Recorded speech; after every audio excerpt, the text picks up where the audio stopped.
मैं अमजद पलांगे सीजी शिक्षा में आपका स्वागत करता हूं। हम देख रहे हैं कक्षा 11वीं रसायन विज्ञान का 12वां इकाई, जिसका नाम है आपका कार्बनिक रसायन, उसके कुछ मूलभूत सिद्धांत और तकनीक। इससे पहले वाले जो क्लास था उसमें हम लोग जो है समवायता क्या है वो देखे थे। दो प्रकार के समवायता था, संरचनात्मक समवायता और एक था हमारा त्रिविम समवायता। संरचनात्मक समवायता में हम लोग 6 प्रकार देखे थे, 6 प्रकार हो गया था। त्रिविम समवायता से रिलेटेड जानकारी नहीं है यहाँ, तो उसको हम लोग नहीं कर रहे हैं।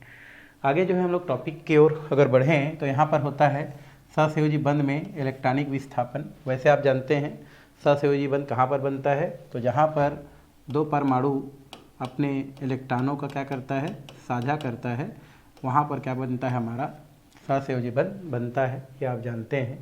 तो उस सहसंयोजी बंध में अगर हम देखें तो इलेक्ट्रॉनिक विस्थापन अर्थात इलेक्ट्रॉनों का विस्थापन किस प्रकार से होता है उसको देखना है। तो वैसे आपको पता है, जैसे अभी हम बताए हैं कि जब दो परमाणु है ना अपने अष्टक को पूर्ण करने के लिए जब इलेक्ट्रॉनों का क्या करते हैं, साझा करते हैं, और साझा करके जो बंध बनाते हैं उस बंध को हम लोग क्या बोलते हैं, सहसंयोजी बंध कहते हैं।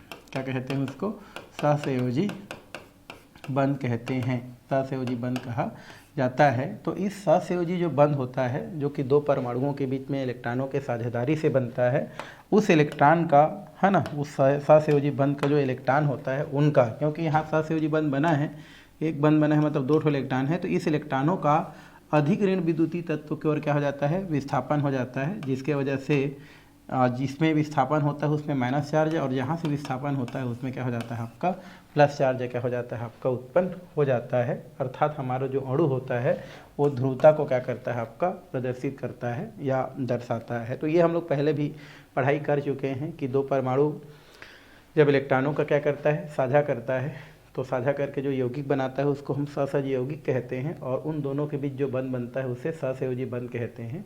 वो जो सहसंयोजी बंध होता है, उस सहसंयोजी बंध का जो इलेक्ट्रॉन होता है, यदि उन दोनों परमाणुओं में से जिस परमाणु का विद्युत ऋणता क्या होता है, ज़्यादा होता है, उस परमाणु की ओर अगर क्या हो जाता है, आपको विस्थापित हो जाता है, तो उस स्थिति में उस परमाणु पर आंशिक रूप से माइनस चार्ज आ जाता है, और जिधर से आपका क्या होता है, विस्थापन होता है, उसमें आंशिक रूप से क्या हो जाता है, आपका प्लस चार्ज आ जाता है। और इस प्रकार से वो जो अणु है वह ध्रुवीय अणु को क्या करता है, प्रदर्शित करता है, अर्थात वह ध्रुवीय अणु में क्या हो जाता है, बदल जाता है या ध्रुवीय अणु कहलाता है। तो आगे हम जो है इसी प्रभाव के आधार पर कुछ हम क्या देखने वाले हैं, टॉपिक्स देखने वाले हैं, जिनमें से बहुत सारा प्रभाव इसमें दिया गया है, जो उन्हीं के बेस पर है, अधिक ऋण विद्युतीय तत्वों के आधार पर ही उनको क्या किया गया है, दिया गया है। तो उनको हमको 1 बाय 1 करके क्या करना है, पढ़ाई करना है। तो उन प्रभावों को जानने के लिए इनको थोड़ा सा यहाँ पर बताया गया था। बेन तो उस प्रभाव को हमको देखते जाना है जो कि इसके बेस पर आधारित है। तो चलिए चलते हैं, उनके पास हम लोग चलते हैं, जिनमें से पहला जो दिया गया है ये हमारा दिया है आपका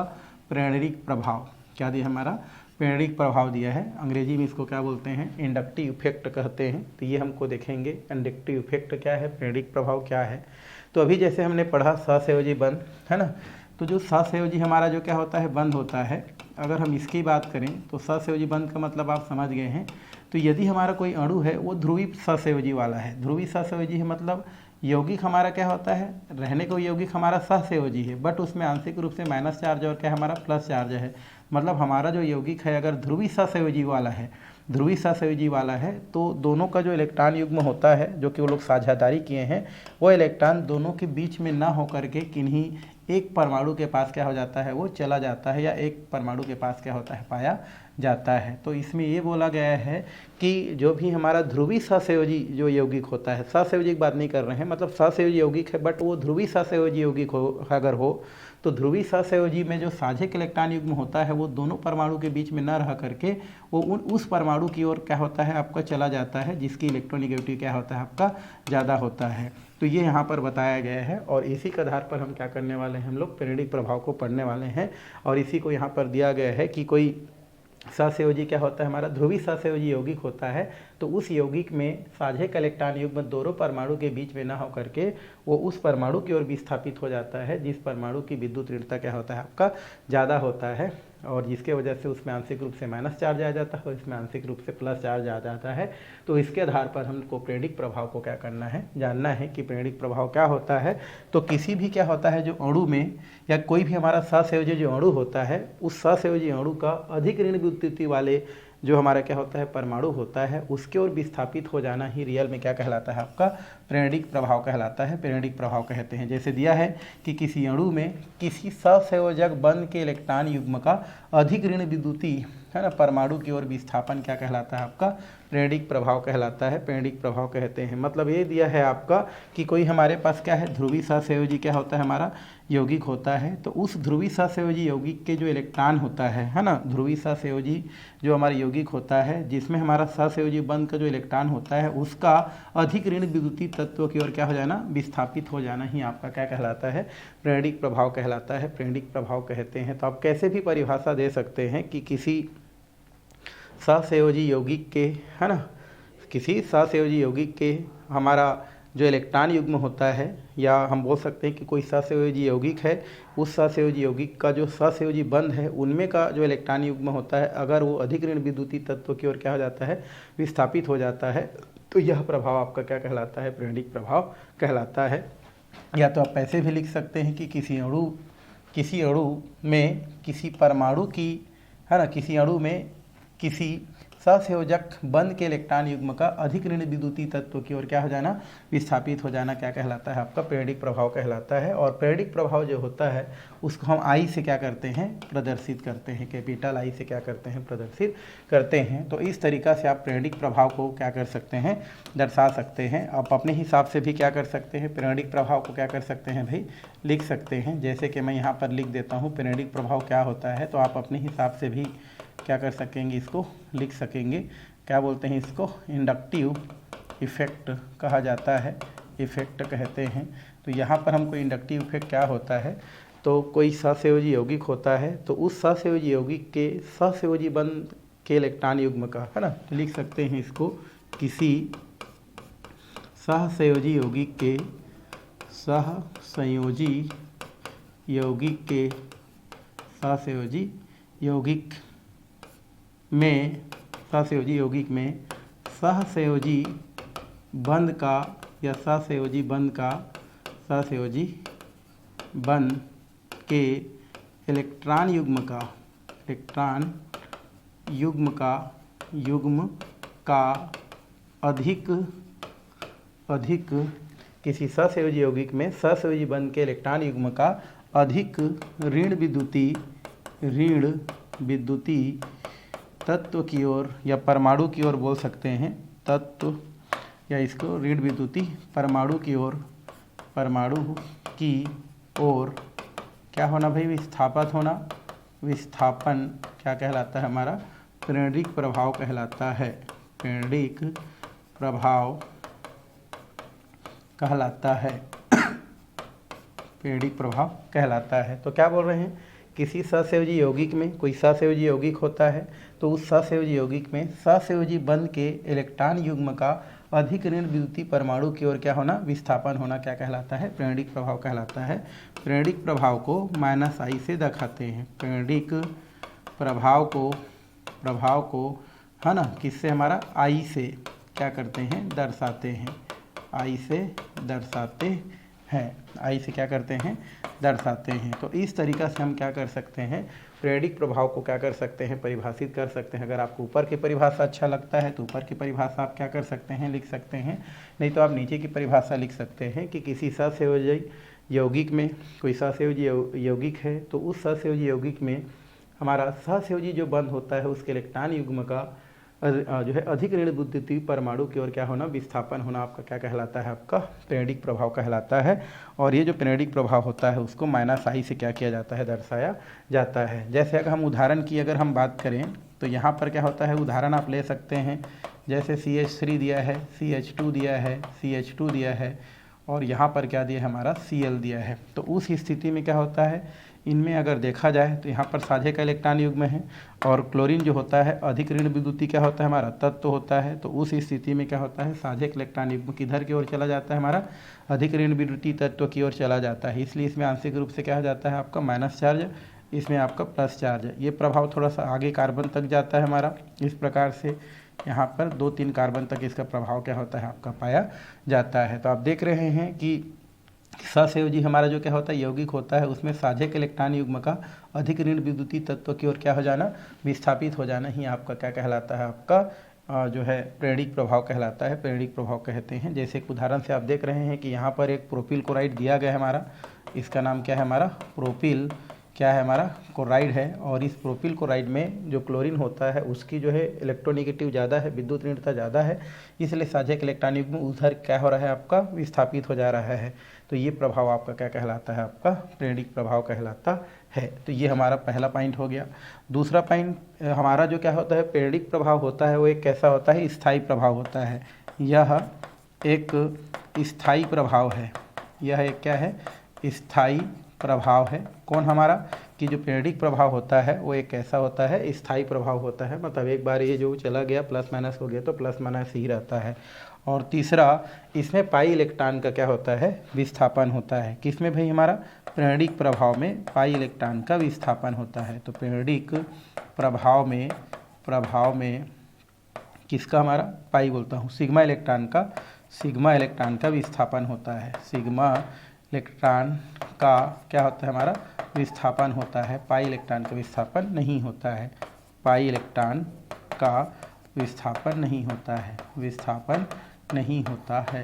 तो इस तरीक़ा से आप क्या कर सकते हैं, आप प्रेरणिक प्रभाव को बता सकते हैं। तो प्रेरणिक प्रभाव क्या होता है, तो किसी सहसंयोजी जो यौगिक होता है उस सहसंयोजी यौगिक में, है ना, सहसंयोजी बंध के इलेक्ट्रॉन युग्म का अधिक ऋण विद्युतीय तत्व की ओर क्या होना, विस्थापित होना, क्या कहलाता है, आपका प्रेरणिक प्रभाव कहलाता है। प्रेरणिक जो प्रभाव होता है उसको प्रेरणिक प्रभाव को आई से क्या किया जाता है, दर्शाया जाता है। ये हमारा जो प्रेरणिक प्रभाव होता है वो क्या होता है, हमारा स्थायी प्रभाव होता है।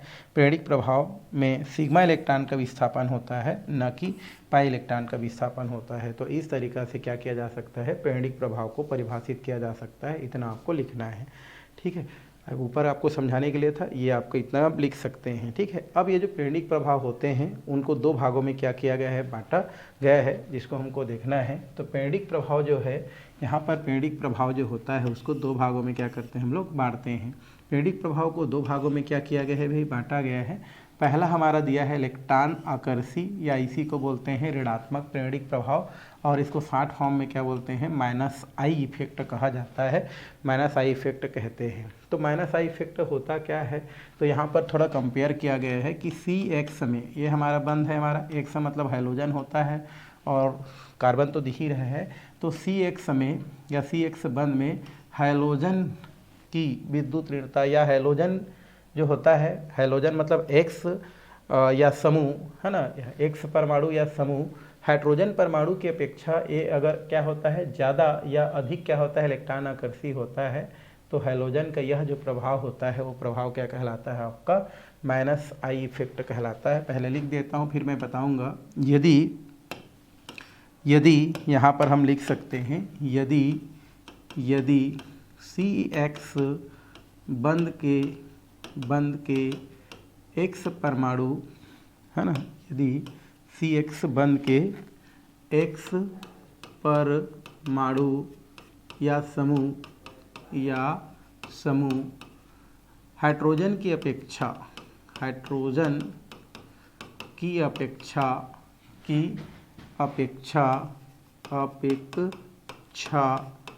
अधिक इलेक्ट्रॉन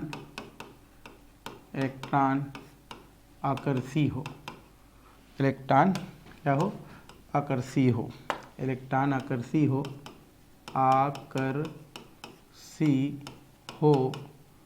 तो X का यह प्रभाव माइनस आई प्रभाव कहलाता है। तो इस तरीक़ा से आप क्या कर सकते हैं, इसको बता सकते हैं कि यदि CX बंध के X परमाणु है या परमाणु या समूह है, तो क्या लिखे, CX बंध के X परमाणु या समूह का हाइड्रोजन की अपेक्षा अधिक इलेक्ट्रॉन आकर्षी हो समूह, या इसको कागज छोड़ो हम नहीं करेंगे यहाँ पर। तो यहाँ पर आपको क्या बोल रहा है कि यदि CX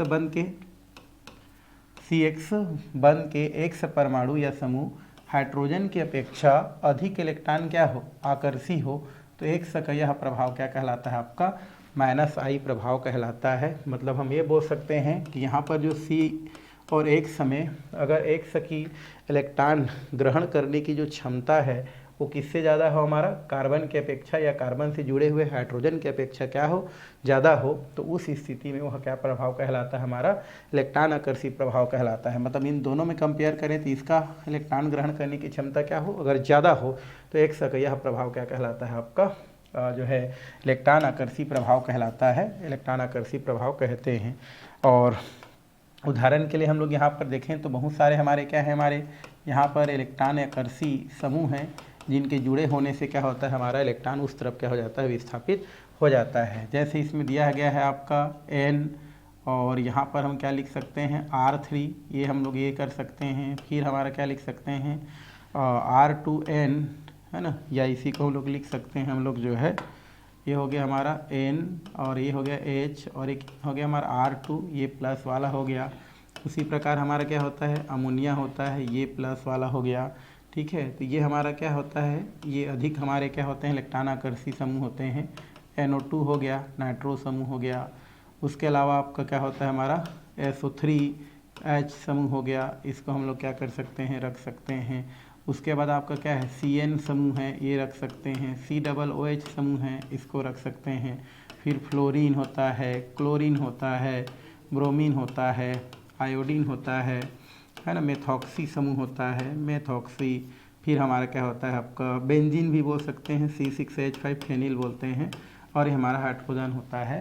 तो ये सब हमारे क्या होते हैं, इलेक्ट्रॉन आकर्षी समूह वाले होते हैं, मतलब ये जुड़े होते हैं। तो ये सब के सब कौन से वाले इफेक्ट वाले होते हैं, हम लोग सब के सब माइनस आई इफेक्ट वाले हैं। ये जो हमारा दिख रहा है तृतीयक, द्वितीयक, अमोनिया, नाइट्रो समूह, है ना, सल्फोनिक अम्ल, साइनाइड, कार्बोक्सिलिक अम्ल, फ्लोरीन, क्लोरीन, ब्रोमीन, आयोडीन, ये सब हमारे क्या होते हैं, माइनस आई इफेक्ट वाले होते हैं। मतलब इन सब का जो हमारा इलेक्ट्रॉन ग्रहण करने की जो क्षमता है वो कार्बन से क्या होते हैं, ज़्यादा होते हैं। कहने का मतलब ये है कि अगर इनको कार्बन के साथ जोड़ देते हैं, जैसे इसको हम लोग जोड़ दें, तो ये इलेक्ट्रॉन को क्या करता है, अपनी ओर आकर्षित कर लेता है। या इसको जोड़ दे तो इलेक्ट्रॉन को आकर्षित करेगा, या इनमें से किसी को जोड़ दें, मान लो NO2 को जोड़ दें, ये क्या करता है, कार्बन से साझक इलेक्ट्रॉन को अपनी ओर क्या करता है, आकर्षित कर लेता है। तो ये सब हमारे समूह जब कहाँ जहाँ भी दिखेगा तो समझ जाओ कि वो वहाँ पर क्या होते हैं, इलेक्ट्रॉन खींचने वाले होते हैं, लेने वाले होते हैं। तो इसको हम लोग क्या बोलते हैं, इलेक्ट्रॉन आकर्षी या माइनस आई इफेक्ट कहते हैं। तो क्वेश्चन अगर आता है कि माइनस आई इफेक्ट से आप क्या समझते हैं, तो आप बोल सकते हैं कि यदि हमारा CX बंध में या CX बंध के जो X परमाणु होता है, इस परमाणु का या इस समूह का हाइड्रोजन की अपेक्षा क्या होता है, इलेक्ट्रॉन आकर्षी गुण अगर ज़्यादा होता है या अधिक इलेक्ट्रॉन आकर्षी गुण होता है, तो X का यह प्रभाव क्या कहलाता है, हमारा माइनस आई प्रभाव कहलाता है, माइनस आई प्रभाव कहते हैं। और ये समूह जिस भी कार्बन परमाणु से जुड़ जाए वहाँ से इलेक्ट्रॉन लेने का काम करता है, इसलिए सब के सब क्या होता है, हमारा माइनस आई इफेक्ट वाला होता है, ठीक है। मतलब खींचने वाले होंगे, आकर्षी मतलब लेने वाले। इसके जस्ट अपोजिट होता है हमारा इलेक्ट्रॉन प्रतिकर्षी या धनात्मक प्रेरणिक प्रभाव क्या होता है, इसको हमको देखना है। तो इसमें भी हम वही लिख सकते हैं कि यदि CX बंध में, है ना, CX बंध के जो हमारा क्या होता है, X परमाणु या समूह किसके अपेक्षा, हाइड्रोजन की अपेक्षा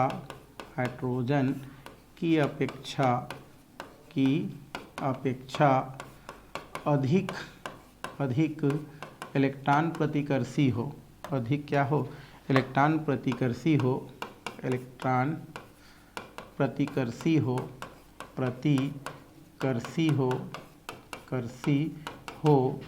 तो X का यह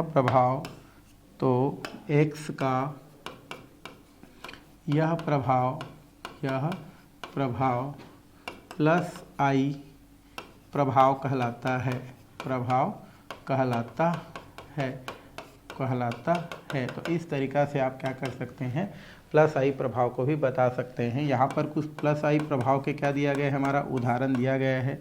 जैसे हम क्या लिख सकते हैं, CR3, ये सबसे ज़्यादा है हमारा CR3।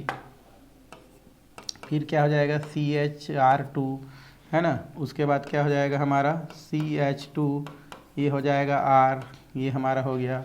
फिर हम करेंगे तो CH3 और एक जहाँ जाएगा CH2।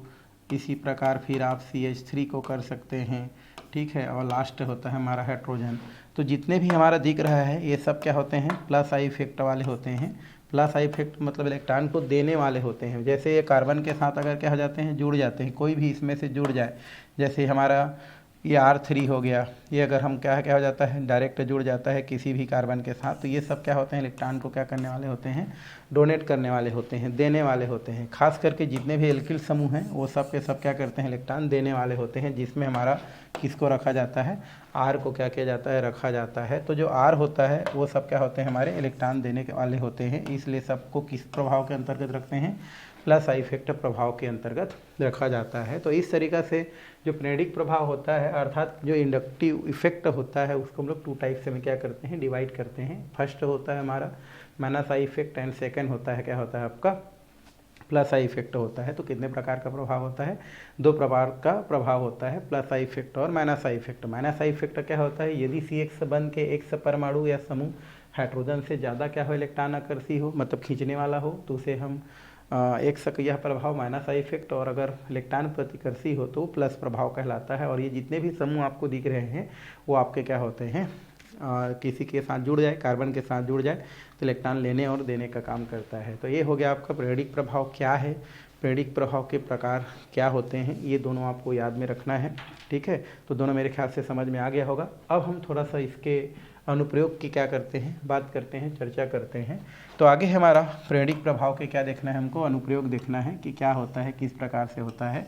आगे दिया है हमारा एप्लीकेशन ऑफ इंडक्टिव इफेक्ट देखेंगे, प्रेरिक प्रभाव के अनुप्रयोग देखेंगे। तो कुछ अनुप्रयोग आपकी बुक में दिया गया है, और ये अनुप्रयोग जो है उसमें से आपको बहुत सारा अनुप्रयोग नेक्स्ट जो क्लास है आपका 12th क्लास में काम आने वाला है। ये हमारा इंडक्टिव इफेक्ट भी काम आने वाला है, बट डायरेक्टली नहीं, इनडायरेक्टली रूप से काम आएगा, जो आप नेक्स्ट ईयर में पढ़ेंगे। इसमें पहला अनुप्रयोग है बंध की लंबाई पर प्रभाव। पहला क्या है, बंध की लंबाई पर प्रभाव। तो यहाँ पर दिया गया है आपका कि जो माइनस आई इफेक्ट है ना, माइनस आई इफेक्ट में वृद्धि जैसे जैसा होते जाता है, या ये बोल सकते हैं कि जैसे जैसे क्या होते जाता है, हमारा इंडक्टिव इफेक्ट बढ़ते जाता है, बंध लंबाई भी क्या होते जाता है आपका, उस हिसाब से घटते जाता है। तो यहाँ पर लिख सकते हैं भाई हमारा कि बंध लंबाई बढ़ने से, है ना, या बंध लंबाई पर इंडक्टिव इफेक्ट प्रभाव क्या पड़ता है। तो लिख सकते हैं आपका कि जो बंध लंबाई क्या होता है आपका बढ़ता है, या प्रेरिक प्रभाव बढ़ता है तो बंध लंबाई क्या होता है, घटता है। तो यहाँ पर लिख सकते हैं प्रेरिक प्रभाव बढ़ने पर या बढ़ने से, है ना, आपका बंध लंबाई क्या होते जाता है, आपका घटते जाता है। बंध लंबाई क्या करती है, घटती है। तो यहाँ से आप क्या कर सकते हैं, इसको लिख सकते हैं कि प्रेरिक प्रभाव जैसे जैसे क्या होगा, बढ़ते जाएगा, बंध लंबाई क्या होते जाता है आपका, घटते जाता है। जैसे कि यहाँ पर आप दे सकते हैं, तो यहाँ पर माइनस आई इफेक्ट में लिखा है, तो माइनस आई इफेक्ट में वृद्धि जैसे जैसे होगा, है ना, ये हमारा माइनस आई इफेक्ट है, वृद्धि होगा। जैसे यहाँ पर आप क्या लिख सकते हैं, यहाँ पर आप लिख सकते हैं CH3I हो गया, ठीक है। फिर हमारा CH3 जो है यहाँ पर हम क्या करते हैं, Br हो गया। फिर हमारा क्या दिया है, CH3Cl हो गया, और एक हमारा दिया है आपका CH3, और एक क्या दिया हमारा F हो गया। तो यहाँ पर इनका क्या दिया है, बंध लंबाई दिया गया है भाई, हमारा बंध लंबाई आपका दिया गया है। जैसे इसमें बंध लंबाई आपका दिया गया है आपका 2 पॉइंट, है ना, बोल सकते हैं 98 बोल सकते हैं, 2.98, या हम कर सकते हैं 2.14 एंगस्ट्रॉन्ग इसका दिया गया है हमारा बंध लंबाई। इसका हम करेंगे तो ये लगभग 1.98 दिया गया है आपका, 1.98 एंगस्ट्रॉन्ग इसका बंध लंबाई दिया है।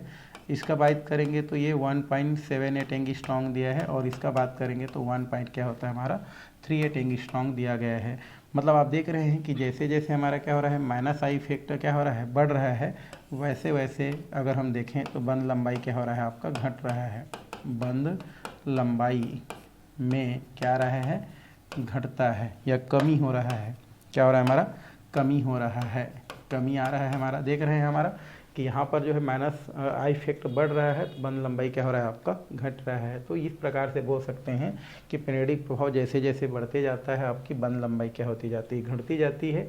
यही आपका क्या होता है पीरियडिक प्रभाव का पहला क्या होता है अनुप्रयोग होता है। दूसरा हमारा दिया है द्विध्रुव आघूर्ण। द्विध्रुव मतलब होता है डाइपोल मोमेंट, मतलब प्लस और माइनस की स्थिति को हम लोग बोलते हैं डाइपोल मोमेंट, ठीक है। तो जैसे जैसे पीरियडिक प्रभाव बढ़ते जाता है आपका द्विध्रुवता भी क्या होती जाती है बढ़ती जाती है। जैसे इसी में देख सकते हैं फ्लोरीन की जो विद्युत ऋणता होता है वो ज़्यादा होता है, क्लोरीन उससे थोड़ा कम, फिर ब्रोमीन कम, आयोडीन सबसे कम होता है।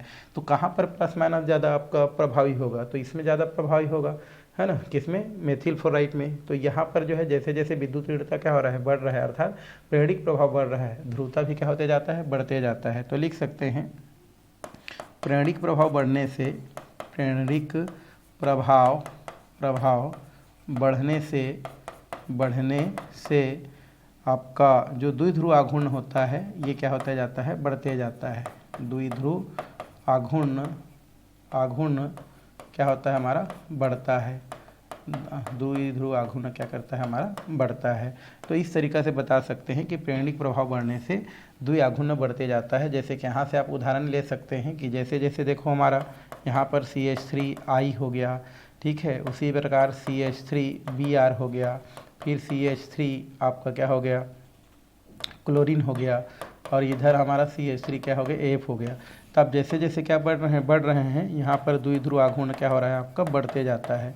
द्विध्रुव आघूर्ण आपका क्या होता है भाई बढ़ता है, में क्या हो रहा है हमारा वृद्धि हो रहा है, ये क्या हो रहा है हमारा बढ़ रहा है। तो जैसे जैसे क्या होता जाता है हमारा पीरियडिक प्रभाव बढ़ते जाता है वैसे वैसे क्या होते जाता है ध्रुवता भी बढ़ती जाती है, मतलब प्लस माइनस का जो एक प्रभाव है वो भी क्या होते जाता है बढ़ते जाता है। तो ये दो हम अनुप्रयोग यहाँ से क्या कर लिए देख लिए। थर्ड अनुप्रयोग देखते हैं एल्किल हैलाइड की क्रियाशीलता, है ना। एल्किल हैलाइड वैसे आप पढ़े हो, 3 प्रकार का एल्किल हैलाइड होता है, प्राथमिक, द्वितीयक और तृतीयक। जैसे मैं आपको बताया था, यदि हमारा जो हैलोजन है जिस कार्बन परमाणु से जुड़ा है वह कार्बन परमाणु एक हमारा क्या जुड़ा है हमारा एल्किल समूह से जुड़ा है, तो इसको हम लोग बोलते हैं प्राथमिक एल्किल हैलाइड।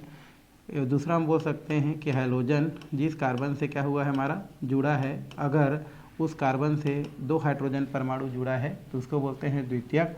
और ये बोल सकते हैं कि जिस कार्बन से हैलोजन जुड़ा है वो कार्बन अगर 3 एल्किल से जुड़ा रहे तो उसको बोलते हैं हम लोग जो है तृतीयक।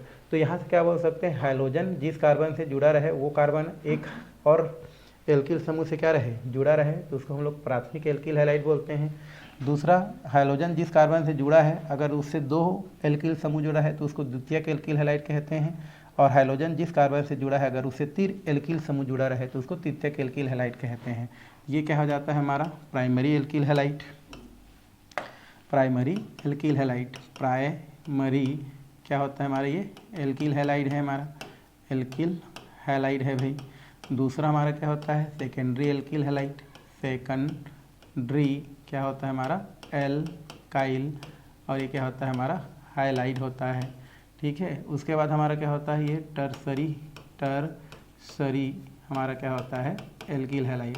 तो 3 हमारा फिलहाल क्या होता है एल्किल हैलाइड होता है। और इसमें आपका पूछ रहा है कि किसकी क्रियाशीलता आपका ज़्यादा है, तो आप बोल सकते हैं कि यहाँ पर हमारा जो क्या होता है जो तृतीयक एल्किल हैलाइड होता है इसकी क्रियाशीलता आपका क्या होता है ज़्यादा होता है ना। तो यहाँ पर आप चाहेंगे तो लिख सकते हैं क्रियाशीलता में वृद्धि, इस प्रकार से यहाँ पर क्या लिख सकते हैं भैया क्रियाशीलता में वृद्धि, ठीक है। ये हो गया क्या हो जाएगा क्रियाशीलता में क्या होगा हमारा वृद्धि। तो यहाँ पर तृतीयक एल्किल हैलाइड ज़्यादा क्रियाशील होता है किसके अपेक्षा प्राइमरी और सेकेंडरी के अपेक्षा, ठीक है। तो आपको अगर वहाँ से क्वेश्चन करता है कि एल्किल हैलाइडों की क्रियाशीलता को बताइए पीरियडिक प्रभाव के आधार पर, तो बोल सकते हैं कि तृतीयक जो एल्किल हैलाइड होता है वो ज़्यादा क्या होता है हमारा जो है क्रियाशील होता है। क्यों? क्योंकि यहाँ पर क्या होता है हमारा ये जो 3 R दिख रहा है इसके साथ ये सब क्या होते हैं हमारे प्लस आई इफेक्ट वाले होते हैं।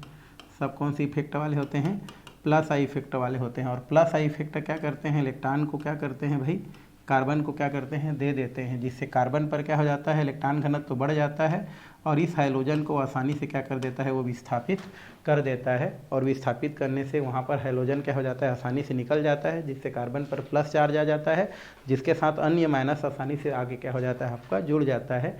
यही वजह है कि उनकी क्रियाशीलता ज़्यादा होता है। और यहाँ पर देखेंगे तो 2 एल्किल है, तो इनके अपेक्षा हाइड्रोजन को ये थोड़ा सा देर से भगा पाएगा, और इनके पास तो एक एल्किल समूह है तो वो और क्या करेगा, लेट से भगा पाएगा। कहने का मतलब ये है कि यहाँ पर जैसे C दिया है और X दिया है, ठीक है, इन दोनों में इलेक्ट्रोनिगेटिव किसका ज़्यादा होता है हमारा, तो ये होता है हाइड्रोजन का। मतलब इसमें क्या होता है, माइनस चार्ज होता है और इसमें प्लस चार्ज होता है।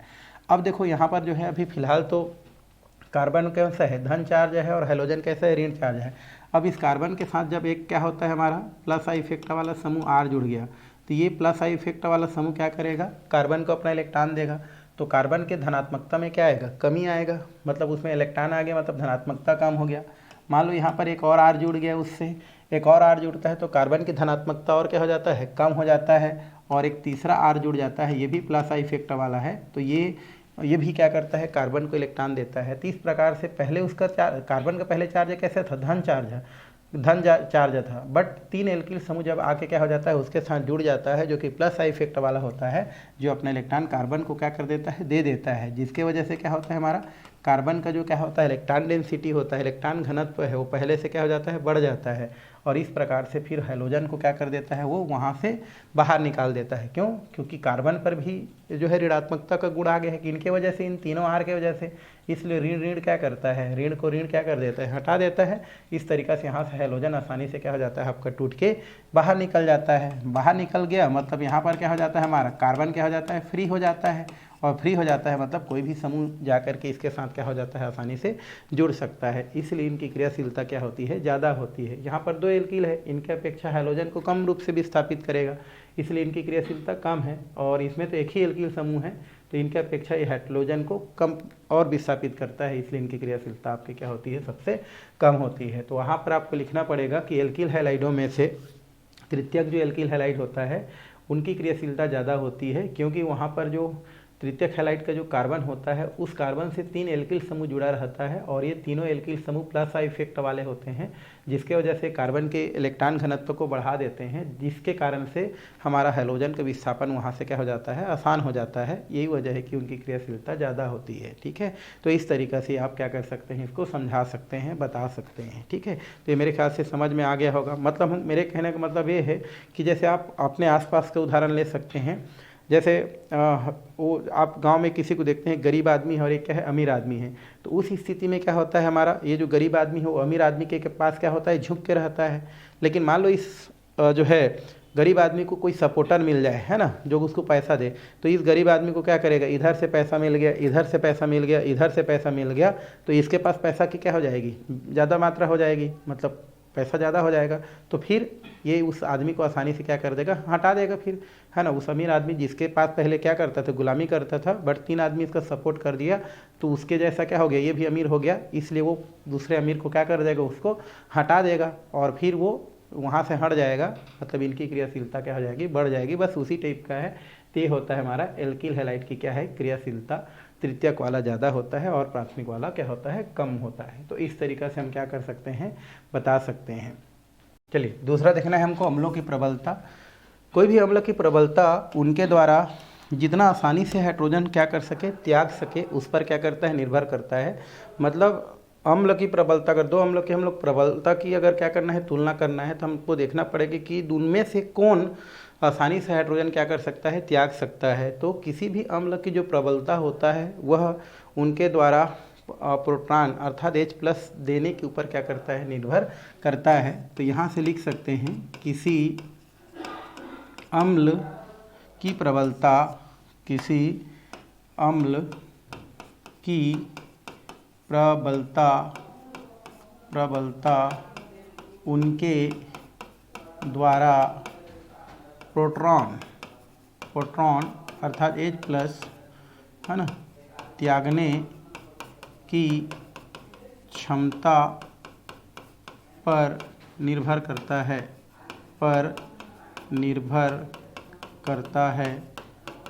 जो अम्ल जितना आसानी के साथ या आसानी से जितना आसानी से प्रोटॉन अर्थात H+ त्याग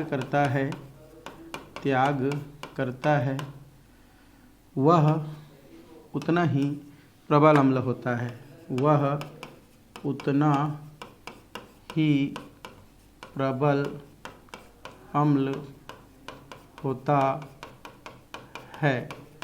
तो वह उतना ही क्या होता है? प्रबल अम्ल होता है। तो किसी भी अम्ल की जो प्रबलता है वह प्रबलता उनके द्वारा प्रोटॉन त्यागने की क्षमता पर क्या करता है? निर्भर करता है। जो अम्ल जितना आसानी से प्रोटॉन क्या करता है? त्याग करता है, वह उतना ही क्या होता है? प्रबल होता है। जैसे यहाँ पर आपका उदाहरण दिया गया है कि जो एसिटिक अम्ल होता है, एसिटिक अम्ल फार्मिक अम्ल की अपेक्षा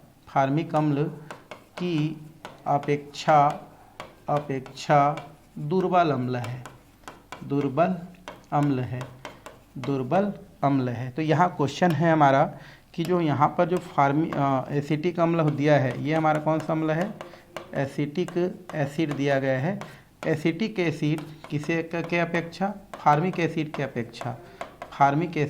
की अपेक्षा क्या है हमारा? दुर्बल होता है। क्यों? ऐसा आपसे क्वेश्चन कर दे तो आप लिख सकते हैं कि जो एसिटिक अम्ल होता है, ये एसिटिक अम्ल फार्मिक अम्ल की अपेक्षा दुर्बल होता है, क्योंकि एसिटिक अम्ल में एक हमारा क्या होता है? मेथिल समूह होता है। और ये जो मेथिल समूह होता है ये कौन सा इफेक्ट वाला होता है?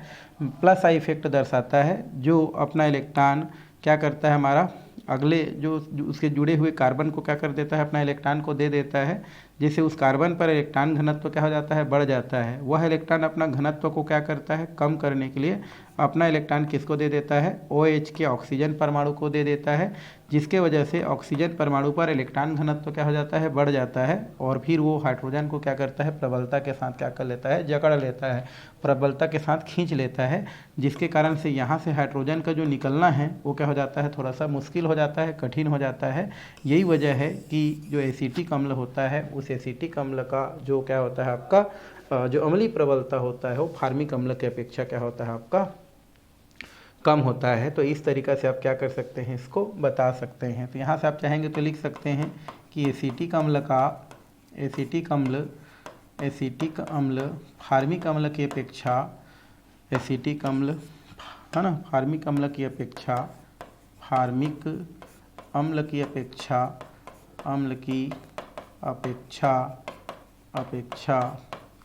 दुर्बल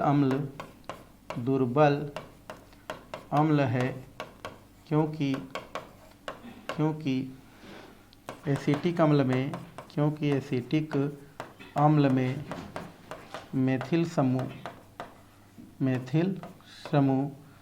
है ना, प्लस आई प्रभाव दर्शाता है, जिससे वह अपना इलेक्ट्रॉन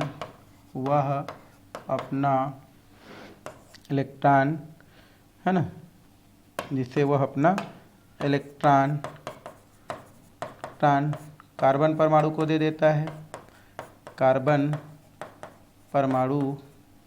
देता है, जिससे वो अपना इलेक्ट्रॉन जुड़े हुए कार्बन परमाणु को दे देता है, कार्बन परमाणु को दे देता है, जिससे कार्बन पर इलेक्ट्रॉन घनत्व बढ़ जाता है,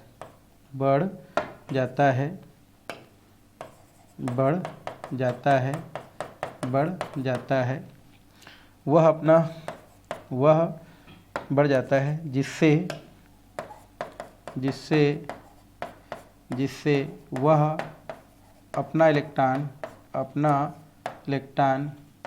OH के ऑक्सीजन परमाणु को दे देता है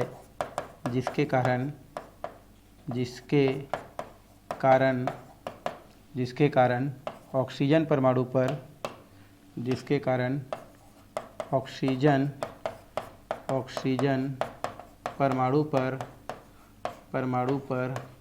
इलेक्ट्रॉन घनत्व बढ़ जाता है, इलेक्ट्रॉन घनत्व बढ़ जाता है और हाइड्रोजन का निष्कासन कठिन हो जाता है।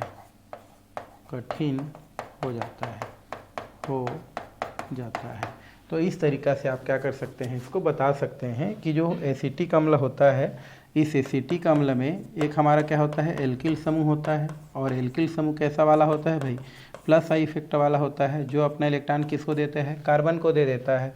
अब ये कार्बन अपना इलेक्ट्रॉन किसको दे देता है, ऑक्सीजन पर। तो ऑक्सीजन पर इलेक्ट्रॉन घनत्व क्या हो जाता है, बढ़ जाता है और वो हाइड्रोजन को प्रबलता के साथ क्या कर लेता है, अपनी तरफ खींच लेता है, जिसकी वजह से यहाँ से हाइड्रोजन का निकलना क्या हो जाता है, आपका कठिन हो जाता है। और इस वजह से वो सरलता से हाइड्रोजन नहीं त्याग सकता है, किनके अपेक्षा, फार्मिक अम्ल के अपेक्षा। इस तरीक़ा से एसिटिक अम्ल जो होता है वो दुर्बल अम्ल और फार्मिक अम्ल होता है वो प्रबल अम्ल होता है, क्योंकि फार्मिक अम्ल में ऐसा कोई समूह नहीं है जिनके वजह से क्या कर सके, वो हाइड्रोजन के निकलने को रोक सके। तो ये आपका हो गया अम्लों की प्रबलता, जो कि हमारे किसके अंतर्गत आता है, आपका ये आता है आपका प्रेरिक प्रभाव के अनुप्रयोग।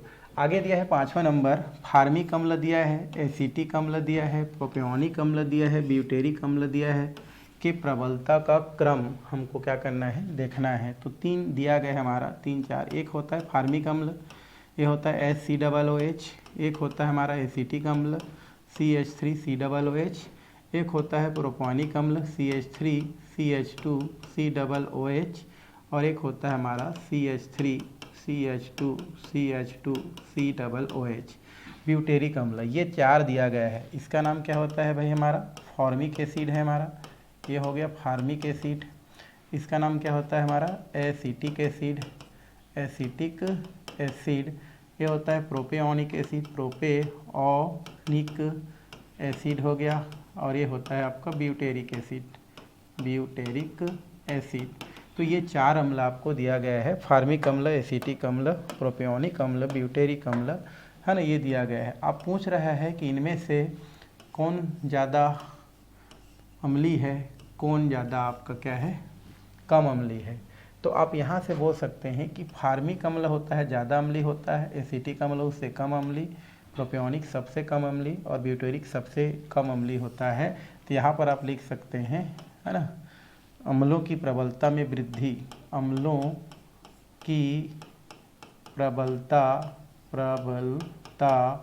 में क्या है हमारा, ये वृद्धि।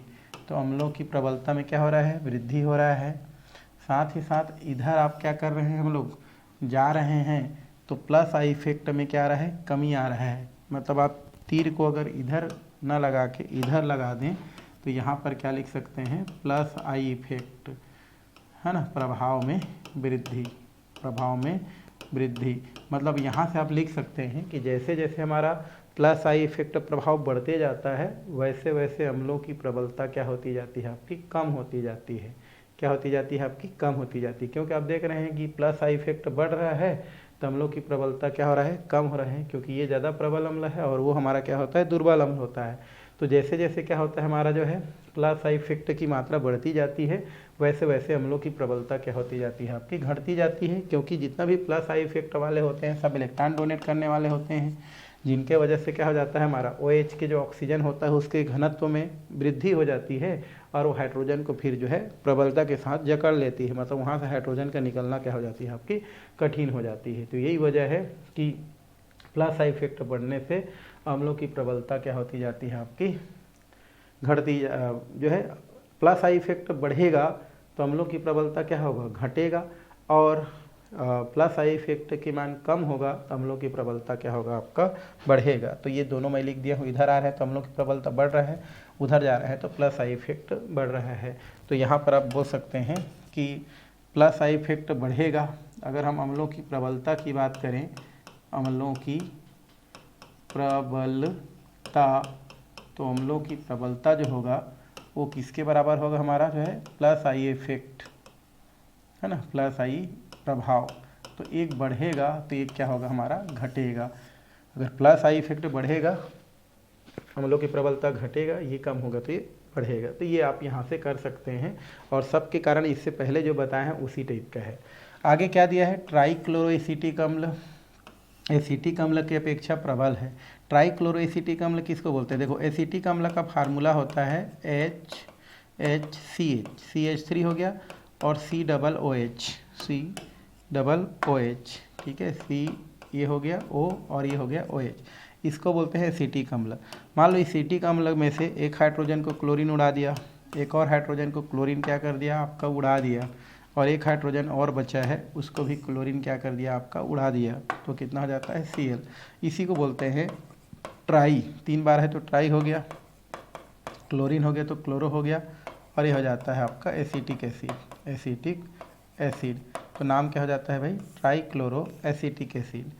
Trichloroacetic acid. किसके अपेक्षा, एसिटिक अम्ल की अपेक्षा, एसिटिक अम्ल की अपेक्षा प्रबल है, क्यों, ठीक है, थ्योरी आप लिखेंगे, है ना, भैया मैं आपको समझा देता हूँ।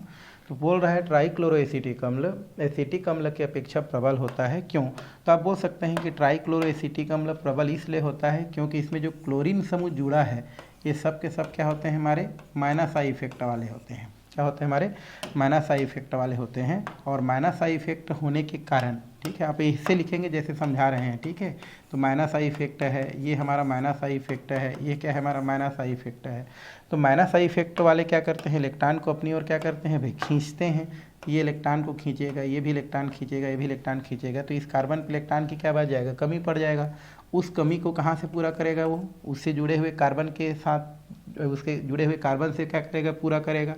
फिर इस पर भी क्या हो जाएगा, इलेक्ट्रॉन की कमी हो जाएगा, वो किससे पूरा करेगा, उसके साथ जुड़े हुए ऑक्सीजन से पूरा करेगा। फिर ऑक्सीजन पर भी इलेक्ट्रॉन की कमी हो जाएगा, तो हाइड्रोजन चुपचाप ऑक्सीजन को अपना इलेक्ट्रॉन देगा और चुपचाप क्या हो जाएगा, बाहर निकल जाएगा। तो उसका निकलना क्या हो गया, आसान हो गया, क्योंकि इलेक्ट्रॉन खींच रहा है, तो लास्ट में हाइड्रोजन अपना इलेक्ट्रॉन देता है और चुपचाप प्लस के रूप में क्या हो जाता है, बाहर निकल जाता है। तो यहाँ पर आप देख रहे हैं कि यहाँ पर का इलेक्ट्रॉन क्या हो रहा है हमारा, हाइड्रोजन आसानी से क्या हो जा रहा है, बाहर निकल जा रहा है, किनके वजह से, इन 3 क्लोरीन की वजह से, क्योंकि ये सब के सब क्या दिखाते हैं, माइनस आई इफेक्ट दिखाते हैं, है ना। और इसमें क्या होते हैं, प्लस आई इफेक्ट वाला है कौन, ये जो मेथिल है, इस वजह से क्या करता है, अपना इलेक्ट्रॉन देता है, जिससे ऑक्सीजन पर इलेक्ट्रॉन घनत्व तो बढ़ जाता है और हाइड्रोजन को प्रबलता के साथ खींच लेता है, इसलिए यहाँ से हाइड्रोजन का निकलना मुश्किल हो जाता है। यही वजह है कि एसिटिक अम्ल दुर्बल अम्ल होता है और ट्राइक्लोरोएसिटिक अम्ल क्या होता है आपका, प्रबल अम्ल होता है। तो ये आपको लिखना पड़ेगा कि ट्राइक्लोरोएसिटिक अम्ल एसिटिक अम्ल की अपेक्षा प्रबल अम्ल होता है, क्योंकि ट्राइक्लोरोएसिटिक अम्ल में 3 क्लोरीन परमाणु रहता है, और तीनों क्लोरीन परमाणु क्या होता है, माइनस आई इफेक्ट प्रभाव दर्शाता है, और माइनस आई इफेक्ट प्रभाव वाले क्या करते हैं, इलेक्ट्रॉन को खींचते हैं, जिसके वजह से क्या होता है हमारा, उसके साथ जुड़ा हुआ कार्बन पर इलेक्ट्रॉन घनत्व तो कम हो जाता है ना, और इलेक्ट्रॉन घनत्व तो कम होने की वजह से वो सामने वाला कार्बन से इलेक्ट्रॉन को क्या करता है, खींचता है, और ये प्रभाव कहाँ तक पहुँच जाता है हमारा, OH के ऑक्सीजन तक पहुंच जाता है, और ऑक्सीजन पर भी इलेक्ट्रॉन घनत्व तो कम पड़ जाता है, जिसके कारण से हाइड्रोजन अपना इलेक्ट्रॉन ऑक्सीजन को देता है और चुपचाप H+ के रूप में सरलता से क्या हो जाता है, पृथक हो जाता है। और जो है इस वजह से ट्राइक्लोरोएसिटिक अम्ल अधिक अम्लीय है, किसके अपेक्षा, एसिटिक अम्ल की अपेक्षा। तो ये थ्योरी आपको क्या करना पड़ेगा, वहाँ पर लिखना पड़ेगा जब पूछा जाएगा तो ये हो गया आपका एक, और हम बोल सकते हैं जो है अनुप्रयोग, और एक लास्ट आपका अनुप्रयोग दिया है, और वो है आपका क्षारकों की प्रबलता। क्षारकों की प्रबलता क्या होता है भाई, तो किसी भी यौगिक में, फिलहाल क्षारक से मतलब होता है यहाँ पर प्रोटॉन ग्रहण करने के ऊपर निर्भर करता है। तो कोई भी पदार्थ जितना आसानी से क्या कर सकता है, प्रोटॉन क्या कर सकता है, ग्रहण कर सकता है, उस के आधार पर उनके क्षारकता क्या होता है, डिसाइड होता है। जैसे अम्ल की बात किए थे कि जो जितना आसानी से प्रोटॉन दे सकता था वो उतने ही अच्छे अम्ल थे, तो जो परमाणु या अणु जितने अच्छे से क्या कर सकते हैं, प्रोटॉन ले सकते हैं, वो उतने ही अच्छे क्या होते हैं, जितनी आसानी से प्रोटॉन ग्रहण कर सकते हैं, जितना ज़्यादा प्रोटॉन ग्रहण कर सकते हैं, वो हमारे क्या होते हैं, क्षार होते हैं। तो यहाँ पर लिखा है किसी यौगिक का क्षारकीय गुण इस तथ्य पर आधारित करता है कि वो कितनी सरलता से, कितनी सुगमता से प्रोटॉन क्या कर सकता है, ग्रहण कर सकता है, उसके आधार पर उनका क्षारीय गुण क्या करता है, निर्भर करता है। और यहाँ पर नाइट्रोजन जो परमाणु पर एकांकी इलेक्ट्रॉन युग्म होता है, जैसे अमोनिया की बात करें हम, अमोनिया की बात करें तो इनके पास क्या होता है, लोन पेयर ऑफ इलेक्ट्रॉन होता है। और जिनके पास भी लोन पेयर ऑफ इलेक्ट्रॉन होता है वो आसानी से क्या कर सकता है, दूसरों से क्या कर सकता है, प्रोटॉन क्या कर सकता है, ग्रहण कर सकता है। तो यहाँ पर आप ये लिख सकते हैं कि क्षारकों की जो भी प्रबलता होता है उनकी प्रबलता उनके द्वारा प्रोटॉन ग्रहण करने पर क्या करता है, डिपेंड करता है।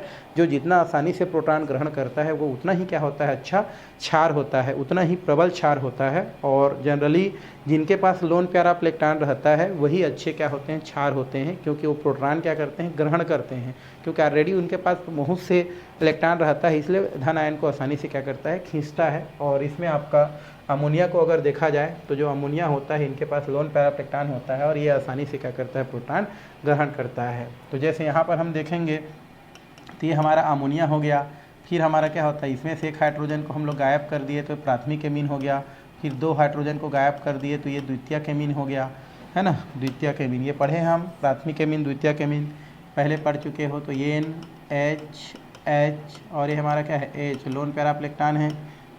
फिर एक हाइड्रोजन को गायब कर दिए तो हमने क्या किया, R, N और H, और ये क्या है, H, ये हो गया। फिर और गायब कर दूं तो ये हो गया हमारा N, ये हो गया हमारा R, और ये क्या हो गया हमारा H, ये हो गया हमारा, और ये हो गया R, N, और ये कितना हो गया R, और ये हो गया R, और ये हो गया। तो आप देख रहे हैं कि यहाँ पर 3 दिया गया है हमारा, ये दिया है हमारा अमोनिया दिया है, इसको हम लोग क्या बोलते हैं भाई, अमोनिया है। ये हमारा क्या है, प्राइमरी एमीन है, प्राइमरी एमीन है ना। और इसका नाम क्या है हमारा, सेकेंडरी एमीन है, सेकेंडरी एमीन, है ना। और लास्ट क्या है भाई हमारा, टर्सरी एमीन, टर्सरी, और ये हमारा क्या है, एमीन है। तो इसमें आपसे पूछेगा कि तीनों में बताइए कि इसमें से कौन अधिक क्षारकी है, तो आप बोल सकते हैं कि इसमें हमारा जो क्या होता है, हमारा जो तृतीयक एमीन है वो ज़्यादा क्षारकी है, द्वितीयक एमीन उससे कम, प्राथमिक जो है कम, और सबसे कम होती है अमोनिया। वजह ये होता है कि यहाँ पर जो है 3 आपका जो क्या है, R समूह दिया है, सब क्या होते हैं, प्लस आई इफेक्ट वाले होते हैं।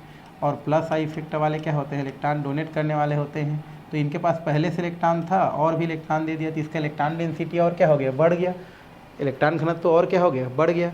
इसलिए क्या करेगा वो, उतने ही आसानी से और क्या करेगा, प्रोटॉन को ग्रहण करेगा। यहाँ पर 2 हैं तो उतना ज़्यादा इलेक्ट्रॉन घनत्व तो नहीं कर पाएगा, तो उनके अपेक्षा ये थोड़ा सा कम जो है सरलता से प्रोटॉन को ग्रहण करेगा। इनकी बात करें तो इनके पास तो केवल एक R है, तो ये और कम जो है तरीका से क्या करेगा, प्रोटॉन को ग्रहण करेगा। और इसके पास तो बेचारे के पास कुछ नहीं है, जो भी है हमारा नाइट्रोजन का है, ये उनके अपेक्षा कम रूप से क्या करेगा, प्रोटॉन को ग्रहण करेगा। तो यहाँ पर प्रोटॉन स्वीकारने की क्षमता सबसे ज़्यादा है। क्यों? क्योंकि पहले से भी उसके पास इलेक्ट्रॉन था, ये लोग उसको और इलेक्ट्रॉन दे दिए, R R R तीनों R, और उसको इलेक्ट्रॉन दिए तो और ज़्यादा उसके पास इलेक्ट्रॉन आ गया। तो उस स्थिति में वो आसानी से क्या कर सकता है, प्रोटॉन को और खींच सकता है। ठीक है, इनमें 2 R है तो उनके अपेक्षा कम ही होगा, इसमें 1 R है तो उनके अपेक्षा कम होगा। तो जितना प्लस आई इफेक्ट वाला होता है वो सामने वाला का इलेक्ट्रॉन घनत्व को बढ़ा देता है, और इलेक्ट्रॉन घनत्व बढ़ाने से उनका प्रोटॉन ग्रहण करने की क्षमता बढ़ जाता है। ठीक है, तो इस वजह से तृतीयक एमीन का आपका जो है क्षारकता ज़्यादा होगा और इनका क्षारकता क्या होगा, आपका कम होगा। तो यहाँ पर आप चाहेंगे तो लिख सकते हैं, है ना, बढ़ता क्षारकता का क्रम, बढ़ता हुआ क्षारकता का क्रम, बढ़ता हुआ क्षारकता का क्रम, क्षारकता का क्या होगा, हमारा क्रम होगा। तो ये हमारा क्या होगा, अधिक क्षारी होगा। तो इस प्रकार से हमने 5-6 अनुप्रयोग देखा, और ये अनुप्रयोग जो होता है वो आपका आगे भी काम आता है, यहाँ तो काम आएगा ही, आगे भी आपको जो है ये काम आएगा 12th क्लास में। तो इस तरीक़ा से हमने पढ़ लिया प्रेरणिक प्रभाव, है ना, जिसमें 2 प्रकार के प्रभाव देखे, प्लस आई इफेक्ट और माइनस आई इफेक्ट, प्लस अनुप्रयोग देखे, इनमें बहुत सारा चीज़ सीख गए। तो ये हमको क्या करना है, इतना पढ़ना है, अगर पेपर में आपको जो है यहाँ पर पूछ दे तो उसको लिखना भी है।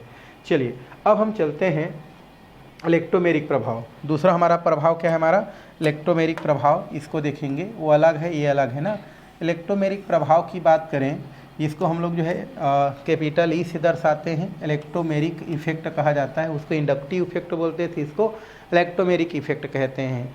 ये जो हमारा प्रभाव होता है ये एक अस्थायी प्रभाव होता है। कैसा प्रभाव होता है, अस्थायी प्रभाव है। तो पहले वाला क्या था, स्थायी प्रभाव था, लेकिन हमारा क्या होता है, जो इलेक्ट्रोमेरिक प्रभाव होता है वो कैसा होता है, एक अस्थायी प्रभाव होता है। और इस प्रभाव में क्या होता है, हमारा जैसे इस प्रभाव में हमको ऐसा दिया गया है, ये C और ये हमारा X दिया गया है, ठीक है। तो इस प्रभाव में क्या होता है, जो भी आक्रमणकारी जो अभिकर्मक होता है उस आक्रमणकारी अभिकर्मक के कारण, है ना, आक्रमणकारी जो भी क्या होता है हमारा अभिकर्मक होता है, तो आक्रमणकारी अभिकर्मक के कारण, मान लो यहाँ से हमारा आक्रमणकारी अभिकर्मक जुड़ रहा है, ये हमारा क्या होता है हमारा आक्रमणकारी अभिकर्मक, यहाँ से अगर जुड़ रहा है आक्रमणकारी अभिकर्मक, आक्रमणकारी क्या है हमारा ये अभिकर्मक, तो यहाँ पर क्या हो सकता है कि आक्रमणकारी अभिकर्मक के प्रभाव से पाई इलेक्ट्रॉन का, किसका, द्विबंध में पाए जाने वाले या त्रिबंध में पाए जाने वाले पाई इलेक्ट्रॉन का अधिक ऋण विद्युतीय तत्व की ओर क्या हो जाना, हमारा विस्थापित हो जाना ही आपका क्या कहलाता है, आपका ये जो है इलेक्ट्रोमेरिक प्रभाव कहलाता है, इलेक्ट्रोमेरिक प्रभाव कहते हैं। तो आप लिख सकते हैं कि इलेक्ट्रोमेरिक प्रभाव जो होता है वो अस्थायी प्रभाव होता है। इसमें आक्रमणकारी प्रभाव के कारण डबल बॉन्ड और ट्रिपल बॉन्ड बॉन्डेड जो क्या होता है, जो कार्बन परमाणु होता है, उस कार्बन परमाणु का जो पाई इलेक्ट्रॉन होता है उसका अधिक ऋण विद्युतीय तत्वों की ओर क्या हो जाना, विस्थापित हो जाना, आपका क्या कहलाता है, आपका इलेक्ट्रोमेरिक प्रभाव कहलाता है। कहने का मतलब ये है कि यहाँ पर मान लो कार्बन कार्बन ट्रिपल बांध दिया है या कार्बन कार्बन डबल बांध दिया है जिसमें पाई इलेक्ट्रॉन होता है, तो इस पाई इलेक्ट्रॉन का किसके प्रभाव से, आक्रमणकारी के प्रभाव से इस कार्बन कार्बन डबल बॉन्ड के बीच या कार्बन कार्बन ट्रिपल बॉन्ड के बीच पाए जाने वाले किसका, पाई इलेक्ट्रॉन का अधिक ऋण विद्युतीय तत्व की ओर क्या हो जाना, प्रतिस्थापित हो जाना, विस्थापित हो जाना, आपका क्या कहलाता है, आपका इलेक्ट्रोमेरिक प्रभाव कहलाता है, इलेक्ट्रोमेरिक प्रभाव कहते हैं। कहने का मतलब ये है कि मान लो हम लोग दो यहाँ पर हैं और दो कार्बन हैं, एक कार्बन और एक कार्बन ये इस प्रकार से, ठीक है, इनमें डबल बॉन्ड है, तो अगर कोई आक्रमणकारी अभिकर्मक आता है तो हमारे पास जो पाई इलेक्ट्रॉन होता है उसका अधिक ऋण विद्युतीय तत्व की ओर क्या हो जाना, विस्थापित हो जाना ही आपका क्या कहलाता है, आपका जो है इलेक्ट्रोमेरिक प्रभाव कहलाता है, इलेक्ट्रोमेरिक प्रभाव कहते हैं। और ये जो इलेक्ट्रोमेरिक जो प्रभाव होता है, अगर हम इसकी बात करें तो इलेक्ट्रोमेरिक प्रभाव कैसा प्रभाव होता है, अस्थायी प्रभाव होता है। इलेक्ट्रोमेरिक प्रभाव को हम क्या करते हैं, ये जो है कैपिटल ई से क्या करते हैं, प्रदर्शित करते हैं। और ये प्रभाव चूँकि अस्थायी होता है, कहने का मतलब जब तक हमारा क्या होता है, आक्रमणकारी अभिकर्मक क्या होता है हमारा रहता है, तब तक हमारा जो है कार्बन का डबल बॉन्ड या कार्बन ट्रिपल बॉन्ड का पाई इलेक्ट्रॉन किधर की ओर विस्थापित रहता है, अधिक ऋण विद्युतीय तत्व की ओर विस्थापित रहता है। लेकिन जैसे ही आक्रमणकारी अभिकर्मक क्या हो जाता है, वहाँ से चला जाता है, फिर से हमारा पाई इलेक्ट्रॉन अपने जगह पर क्या हो जाता है, वापस आ जाता है, मतलब अस्थायी प्रभाव को क्या करता है, प्रदर्शित करता है। तो इसको अगर आता है तो आपको लिखना है कि अस्थायी जो प्रभाव होता है वो एक अस्थायी प्रभाव होता है। इसमें किसी आक्रमणकारी अभिकर्मक के प्रभाव से किसी अणु में उपस्थित द्विबंध या त्रिबंध की पाई इलेक्ट्रॉन अधिक ऋण विद्युतीय तत्व की ओर क्या हो जाता है, विस्थापित हो जाता है। तो यही प्रभाव क्या कहलाता है, आपका इलेक्ट्रोमेरिक प्रभाव कहलाता है। इलेक्ट्रोमेरिक प्रभाव को ई प्रभाव भी कहते हैं, क्योंकि इसे ई से क्या किया जाता है, दर्शाया जाता है। क्योंकि यह प्रभाव स्थायी होता है, जैसे आक्रमणकारी अभिकर्मक वहाँ से हट जाता है, प्रभाव स्वतः ही क्या हो जाता है, समाप्त हो जाता है, मतलब पाई इलेक्ट्रॉन अपने पुरानी स्थिति पर क्या हो जाता है, वापस आ जाता है। जैसे कि यहाँ पर समझाने के लिए दिया गया है, ये डबल बॉन्ड दिया है हमारा कार्बन कार्बन के बीच, और वैलेंसी आप जानते हो 4 होता है। तो यहाँ पर क्या होता है, हमारा आक्रमणकारी प्रभाव की उपस्थिति, आक्रमणकारी की उपस्थिति में और दूसरा आक्रमणकारी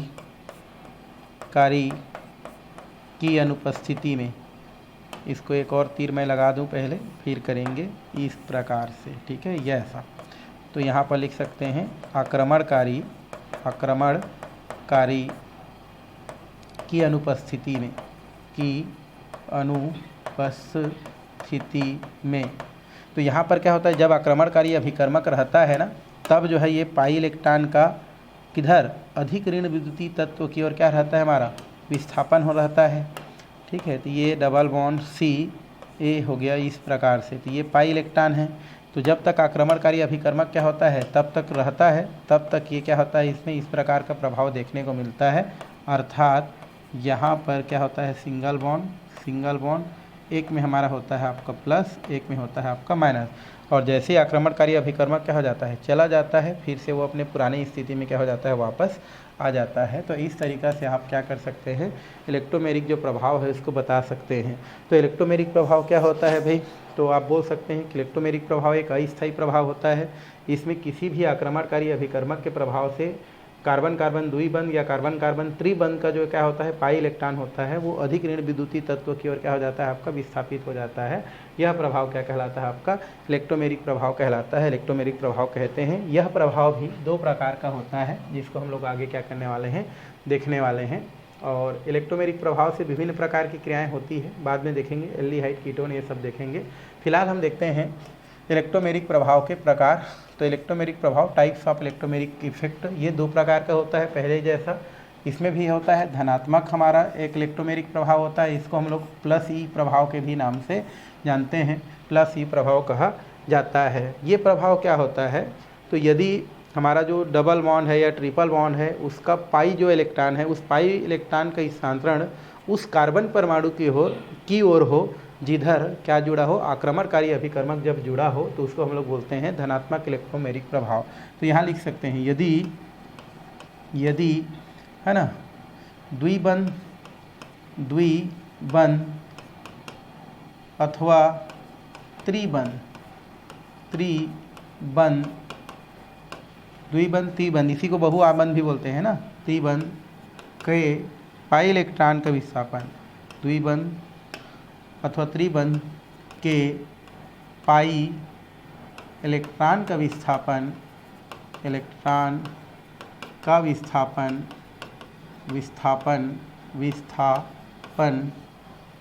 उस तरफ हो या उस ओर हो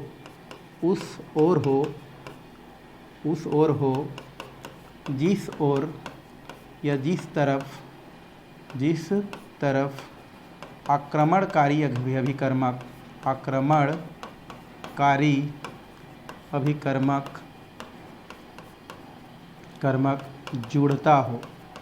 जुड़ा हो या अभिकर्मक जुड़ा हो, तो इसे क्या बोलते हैं, धनात्मक इलेक्ट्रोमेरिक प्रभाव कहते हैं। धनात्मक इलेक्ट्रोमेरिक प्रभाव कहते हैं, मतलब प्लस ई प्रभाव कहते हैं। तो क्या बोल रहे हैं, यदि द्विबंध अथवा त्रिबंध का पाई इलेक्ट्रॉन का विस्थापन उस ओर हो जिस तरफ आक्रमणकारी अभिकर्मक जुड़ा हो, तो इसे हम लोग क्या बोलते हैं, धनात्मक जो है इलेक्ट्रोमेरिक प्रभाव कहते हैं। जैसे उदाहरण की अगर मैं बात करूं, तो उदाहरण में हमको क्या करना है, जैसे आपका दिया है, क्या दिया है हमारा, CH3 हमारा जैसे दिया है आपका CH3, और ये क्या दिया है, CH डबल बॉन्ड, और ये दिया है CH2, और यहाँ पर H प्लस आयन दिया गया है। तो उस स्थिति में क्या होगा, हमारा जो पाई इलेक्ट्रॉन होगा वो किधर जाएगा हमारा, ये देखो, ये हमारा हो गया माइनस चार्ज और ये हो गया प्लस चार्ज। ये हमारा H क्या है, आक्रमणकारी अभिकर्मक है। तो देखो पाई इलेक्ट्रॉन की विस्थापन उधर ही हो रहा है जिधर हमारा क्या हो रहा है, आक्रमणकारी अभिकर्मक क्या कर रहा है, आपका जुड़ रहा है। तो उस स्थिति में क्या हो जाएगा, इसका नाम CH3 ये हो जाएगा, फिर क्या हो जाएगा CH, और ये कितना हो जाएगा आपका CH3 हो जाएगा, क्या हो जाएगा हमारा ये CH3। तो CH ये हो गया हमारा, और इधर क्या हो जाएगा आपका CH, और इधर आपका हो जाएगा सिंगल बॉन्ड CH3। तो यहाँ पर कौन सा चार्ज आ रहा है, प्लस चार्ज आ रहा है। अब इसके साथ जो भी रहेगा वो इसके साथ जुड़ेगा भाई। मान लो हम लोग इसके साथ Cl को ले लेते हैं, तो Cl यहाँ पर आके जुड़ जाएगा। तो आप देख रहे हैं कि यहाँ पर जो पाई इलेक्ट्रॉन था, ये हमारा क्या था, पहले पाई इलेक्ट्रॉन था, वो किधर की ओर जा रहा है, जिधर से हमारा आक्रमणकारी अभिकर्मक क्या कर रहा है, जुड़ रहा है, उधर ही क्या हो रहा है, विस्थापन हो रहा है। तो यहाँ पर जो विस्थापन होता है उसको हम लोग क्या बोलते हैं, धनात्मक इलेक्ट्रोमेरिक प्रभाव कहते हैं, क्योंकि जुड़ने वाला समूह भी किससे जुड़ रहा है, उधर ही जुड़ रहा है जिधर इलेक्ट्रॉन का क्या हो रहा है, विस्थापन हो रहा है, पाई इलेक्ट्रॉन का विस्थापन हो रहा है। तो उसको हम लोग क्या बोलते हैं, धनात्मक इलेक्ट्रोमेरिक प्रभाव कहते हैं। तो क्या बोल रहे हैं, यदि द्विबंध अथवा त्रिबंध का जो पाई इलेक्ट्रॉन है उनका विस्थापन उस ओर होता है जिधर हमारा क्या करता है, आक्रमणकारी अभिकर्मक क्या करता है, हमारा जुड़ता है, तो उसे हम क्या बोलते हैं, धनात्मक इलेक्ट्रोमेरिक प्रभाव कहते हैं। और इसका जस्ट उल्टा, यदि हमारा इलेक्ट्रोमेरिक प्रभाव माइनस वाला हो तो लिख सकते हैं, यदि बहुआबंद, बहुआबंद मतलब द्विबंध और त्रिबंध को ही बोलते हैं, का पाई इलेक्ट्रॉन है ना, उस परमाणु से दूर स्थानांतरित हो जिससे आक्रमणकारी अभिकर्मक जुड़ा हो, या जिससे आक्रमणकारी अभिकर्मक क्या करता हो, जुड़ता है।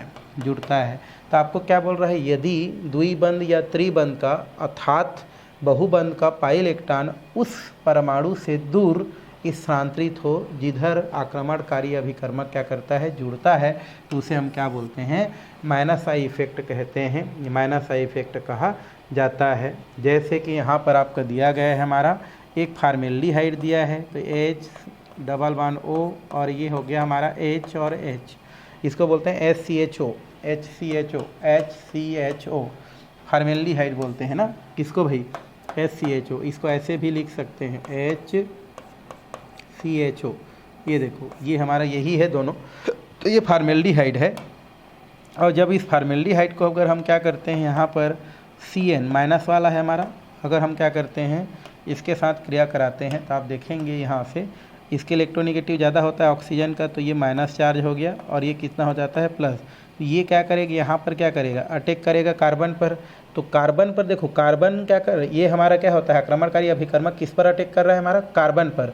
तो पाई इलेक्ट्रॉन किधर जा रहा है, उधर जा रहा है ना, उससे जस्ट विपरीत की ओर जा रहा है। मतलब यहाँ पर आपका क्या बनेगा, ये बन जाएगा C, ये हो जाएगा आपका H, ये हो गया आपका H, और इधर आपके जहाँ जुड़ जाएगा आपका CN, और एक हमारा O क्या हो जाता है, आपका माइनस चार्ज आ जाता है। तो आप देख रहे हैं कि यहाँ पर आक्रमणकारी अभिकर्मक जिससे जुड़ रहा है, जिस परमाणु से जुड़ रहा है, पाई इलेक्ट्रॉन का विस्थापन उससे दूर हो रहा है, उधर नहीं हो रहा है जिधर जुड़ रहा है, उससे दूर हो रहा है। इसलिए हम इसको क्या बोलते हैं, ऋणात्मक इलेक्ट्रोमेरिक प्रभाव कहते हैं, क्योंकि ये जुड़ रहा है कार्बन से और पाई इलेक्ट्रॉन जा रहा है किधर, ऑक्सीजन की ओर। यहाँ पर देख रहे थे कि यहाँ पर जिधर जुड़ रहा था समूह उधर ही जा रहा था। तो इस तरीक़ा से आप क्या कर सकते हैं, इलेक्ट्रोमेरिक जो प्रभाव है उसको, प्रकार को क्या कर सकते हैं, समझ सकते हैं। तो इलेक्ट्रोमेरिक प्रभाव कितना हो गया हमारा, 2 प्रकार का हो गया। तो क्वेश्चन आएगा अगर इलेक्ट्रोमेरिक प्रभाव किसे कहते हैं, तो आप बोल सकते हैं भाई इलेक्ट्रोमेरिक प्रभाव क्या होता है। तो इलेक्ट्रोमेरिक प्रभाव वह प्रभाव होता है जिसमें आक्रमणकारी अभिकर्मक के प्रभाव से पाई इलेक्ट्रॉन का विस्थापन क्या हो जाता है,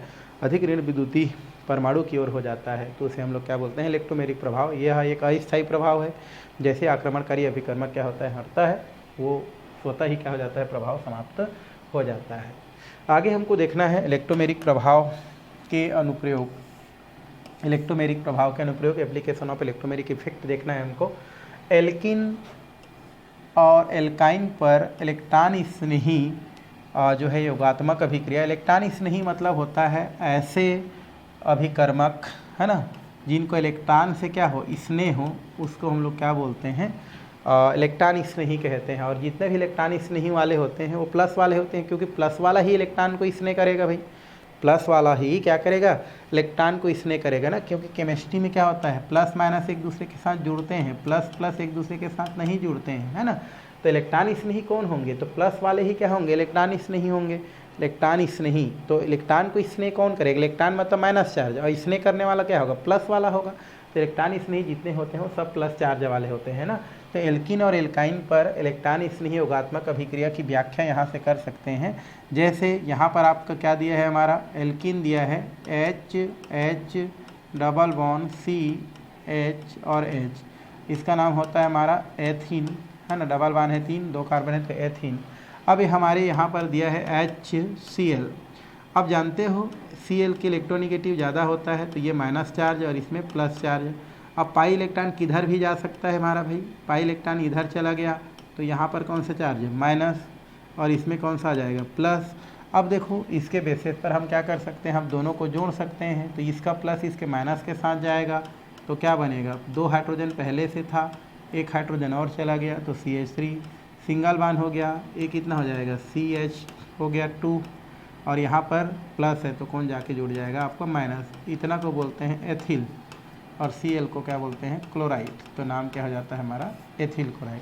तो आप देख रहे हैं कि यहाँ पर जो एल्कीन है उस पर हम क्या कर रहे हैं, ये इलेक्ट्रॉन स्नेही कौन होगा, इलेक्ट्रॉन स्नेही है जो प्लस वाला होगा, इसको क्या बोलते हैं, इलेक्ट्रॉन स्नेही है। वो जा कर के क्या कर रहा है आपका जुड़ जा रहा है। तो उनकी व्याख्या हम क्या कर सकते हैं, यहाँ से कर सकते हैं। जनरली क्या होता है, हमारा जो डबल बॉन्ड वाला होता है, जो ट्रिपल बॉन्ड वाला होता है, उनमें हमेशा योगात्मक अभिक्रिया ही क्या होता है, पाया जाता है। तो इसका माइनस था, प्लस आके जुड़ गया, इसका प्लस था, माइनस आके उसके साथ जुड़ गया और एथिल क्लोराइड क्या हो गया आपका, कन्वर्ट हो गया। तो इस तरीक़ा से आप क्या कर सकते हैं, पहला जो इनका जो है अनुप्रयोग है वो बता सकते हैं। एल्काइन में भी कर सकते हैं, 1 2 3 और ये हो गया हमारा H और इधर क्या है H। अगर मैं इसको फिर से क्या कर दूं, HCl के साथ क्रिया कराऊं तो ये क्या हो जाएगा आपका माइनस चार्ज, इलेक्ट्रोनेगेटिव में, और इधर आएगा तो कौन सा चार्ज है, माइनस, और ये हो जाएगा प्लस। अब जोड़ दो यहाँ पर तो क्या हो जाएगा, ये हो जाएगा आपका CH, अब डबल बॉन्ड हो जाएगा और ये कितना हो जाएगा आपका CH और ये क्या हो जाएगा आपका Cl हो जाएगा। तो इस तरीक़ा से आप इसको क्या कर सकते हैं, जोड़ सकते हैं, जोड़ा जा सकता है। तो ये हमारा इस प्रकार से बन जाता है। इसका नाम हो जाएगा आपका, है ना, एथिलीन क्लोराइड बोल सकते हैं, एथिलीन क्लोराइड बोला जा सकता है। तो यहाँ पर हम क्या लिख देते हैं, इसका नाम एथिलीन क्लोराइड। नहीं तो 1 क्लोरो, 1 है, 2 है, तो यहाँ पर क्या लिख सकते हैं हम लोग, 1 क्लोरो, है ना। 1 में क्या है हमारा, क्लोरो है हमारा, तो 1 में क्या लिख दिए, क्लोरो, 1 क्लोरो, 1 क्लोरो, और फिर क्या है हमारा, 3 कार्बन है हमारा, कितना कार्बन है, 2 कार्बन है, तो 2 को क्या बोलते हैं एथ, और 1 नंबर में क्या है इन, तो 1 इन। तो इस तरीक़ा से आपका पहला वाला। दूसरा, कार्बोनिल जो कार्बन होता है या कार्बोनिल जो समूह होता है, उसमें दूसरा नंबर है कार्बोनिल, कार्बोनिल समूह पर, कार्बोनिल समूह पर, ठीक है। यहाँ पर मैं लिख देता हूँ कार्बोनिल समूह पर नाभिक स्नेही का योग, तो नाभिक स्नेही मतलब होता है जिनको नाभिक से स्नेह हो, और नाभिक में कौन सा चार्ज होता है, प्लस, इसलिए इसको किससे दिखाते हैं, NU माइनस से दर्शाते हैं। तो यहाँ पर एक हमारा दिया है, ये दिया है C, है ना, और इसके बाद दिया है हमारा C डबल बॉन्ड O को बोलते हैं कार्बोनिल, और इसके साथ मान लो हमारा दिया है 2 R दिया है, एक R एक H भी कर सकते थे। जब इसको नाभिक स्नेही किससे दर्शाते हैं, NU माइनस से दर्शाते हैं। ये इलेक्ट्रॉन खींच लेगा, तो इसमें कौन सा चार्ज है, माइनस, इसमें प्लस, तो प्लस वाला के साथ कौन जुड़ेगा, माइनस, तो अटैक कौन करेगा, यहाँ पर अटैक करेगा, तो क्या जुड़ जाएगा हमारा, ये हो गया R, इधर हो गया R, इधर क्या हो जाएगा आपका ऑक्सीजन माइनस हो जाएगा, और यहाँ पर NU क्या हो जाएगा, माइनस जुड़ जाएगा, ठीक है। NU जाके जुड़ गया, किसके साथ जुड़ा है हमारा, कार्बन के साथ, ये NU जाके जुड़ गया, तो ये हमारा एक यौगिक प्राप्त हो जाता है। NU मतलब कोई भी आप क्या कर सकते हैं, माइनस चार्ज वाला ले सकते हैं। तो ये हमारा क्या हो जाता है, इसका अनुप्रयोग हो जाता है। इतना में भी आपका क्या होता है, इलेक्ट्रोमेरिक प्रभाव क्या हो जाता है, समाप्त हो जाता है। तो ये 2 प्रभाव हमने पढ़ लिया, कौन कौन से, एक हमारे इंडक्टिव इफेक्ट पढ़ लिया, और एक हमने क्या पढ़ लिया, जो है इलेक्ट्रोमेरिक पढ़ लिया। आगे हमको पढ़ना है अनुनाद या मेजोमेरिक प्रभाव बोलते हैं। अनुनाद या इसी को मेजोमेरिक प्रभाव, रेजोनेंस या इसको मेजोमेरिक इफेक्ट कहते हैं। तो अनुनाद आप पहले पढ़ चुके हो, अनुनाद बताने की ज़रूरत नहीं है, हम इससे पहले भी अनुनाद पढ़े थे कि जब किसी यौगिक का हमको संपूर्ण जानकारी चाहिए होता है, पूरे उनके गुणों की व्याख्या करना होता है, तो उनका केवल एक उनका जो अणु सूत्र होता है या उनका एक संरचना सूत्र से उनकी सारी व्याख्या संभव नहीं होता है। इसलिए उस यौगिक का एक से अधिक क्या किया जाता है, आपका संरचना सूत्र क्या किया जाता है, बनाया जाता है, और सारे संरचना सूत्र से थोड़ी थोड़ी जानकारी क्या किया जाता है, हासिल करके उस यौगिक से रिलेटेड पूरा जानकारी क्या कर लिया जाता है, प्राप्त कर लिया जाता है।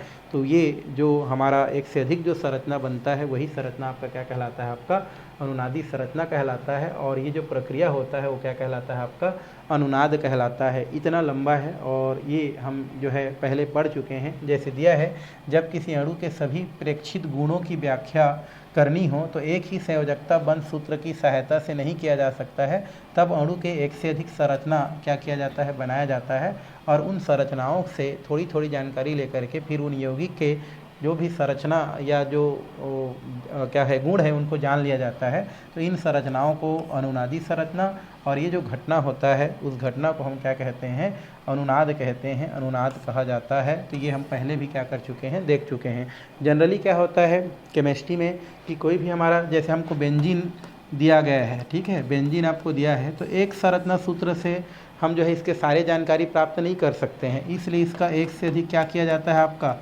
संरचना क्या किया जाता है, बनाया जाता है। इस प्रकार से आपने पहले पढ़ा है, इस प्रकार से ऐसा करके, फिर इस प्रकार से, है ना, ये ऐसे करके, फिर हमारा और भी बहुत सारे संरचना क्या करते हैं हम लोग बनाते हैं। तो ये सारे संरचना से थोड़ा थोड़ा जानकारी क्या हो जाता है, बेंजीन के प्राप्त हो जाता है, और इस तरीक़ा से बेंजीन का हमको सो है संपूर्ण जानकारी प्राप्त हो जाता है। तो बनाई गई एक से अधिक जो संरचना है इस प्रकार का, इस संरचना को ही हम क्या बोलते हैं, अनुनादी संरचना कहते हैं, और इस घटना को हम क्या बोलते हैं, अनुनाद कहते हैं। ये पहले भी हम लोग क्या कर चुके हैं, पढ़ाई कर चुके हैं। इसको अपने हिसाब से ऐसे आप क्या कर सकते हैं, लिख सकते हैं, ठीक है। और यहाँ पर बेंजीन में अनुनाद दिया गया है, और बेंजीन में अनुनाद हम पहले भी देख चुके हैं कि अनुनादी कैनिकल संरचना योगदान करने वाली काल्पनिक है, वास्तविक संरचना प्रतिनिधित्व अकेला नहीं कर सकती है। जैसे हमारा दिया है बेंजीन, ये हमारा बेंजीन है, ठीक है, इसमें इस प्रकार से एक संरचना आपका बनाया गया है, इसी प्रकार की एक संरचना और यहाँ पर क्या गया है, बनाया गया है। तो यहाँ पर कौन सा संरचना होता है, कैसा होता है, वो हम लोग देखेंगे। यहाँ पर दिया है उसको मैं यूँ कर दिया जाए, यहाँ पर हो गया डबल बॉन्ड, फिर यहाँ पर डबल बॉन्ड, और यहाँ पर, तो आप देख रहे हैं ये संरचना अलग है, ये संरचना अलग है। तो बेंजीन की संपूर्ण जानकारी के लिए हम लोग क्या करते हैं, एक से अधिक क्या बनाते हैं, संरचना बनाते हैं।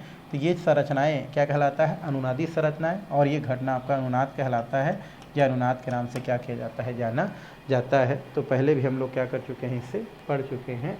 यहाँ पर अनुनाद के कुछ शर्तें होते हैं, कुछ नियम होते हैं, वो पहले भी पढ़ चुके हैं। फिर भी यहाँ पर शर्त यहाँ पर लिखा गया है कि अणु के सभी सूत्रों में परमाणु नाभिक के एक निश्चित अपरिवर्तन व्यवस्था होती है, अंतर केवल इलेक्ट्रॉनिक विन्यास में होता है।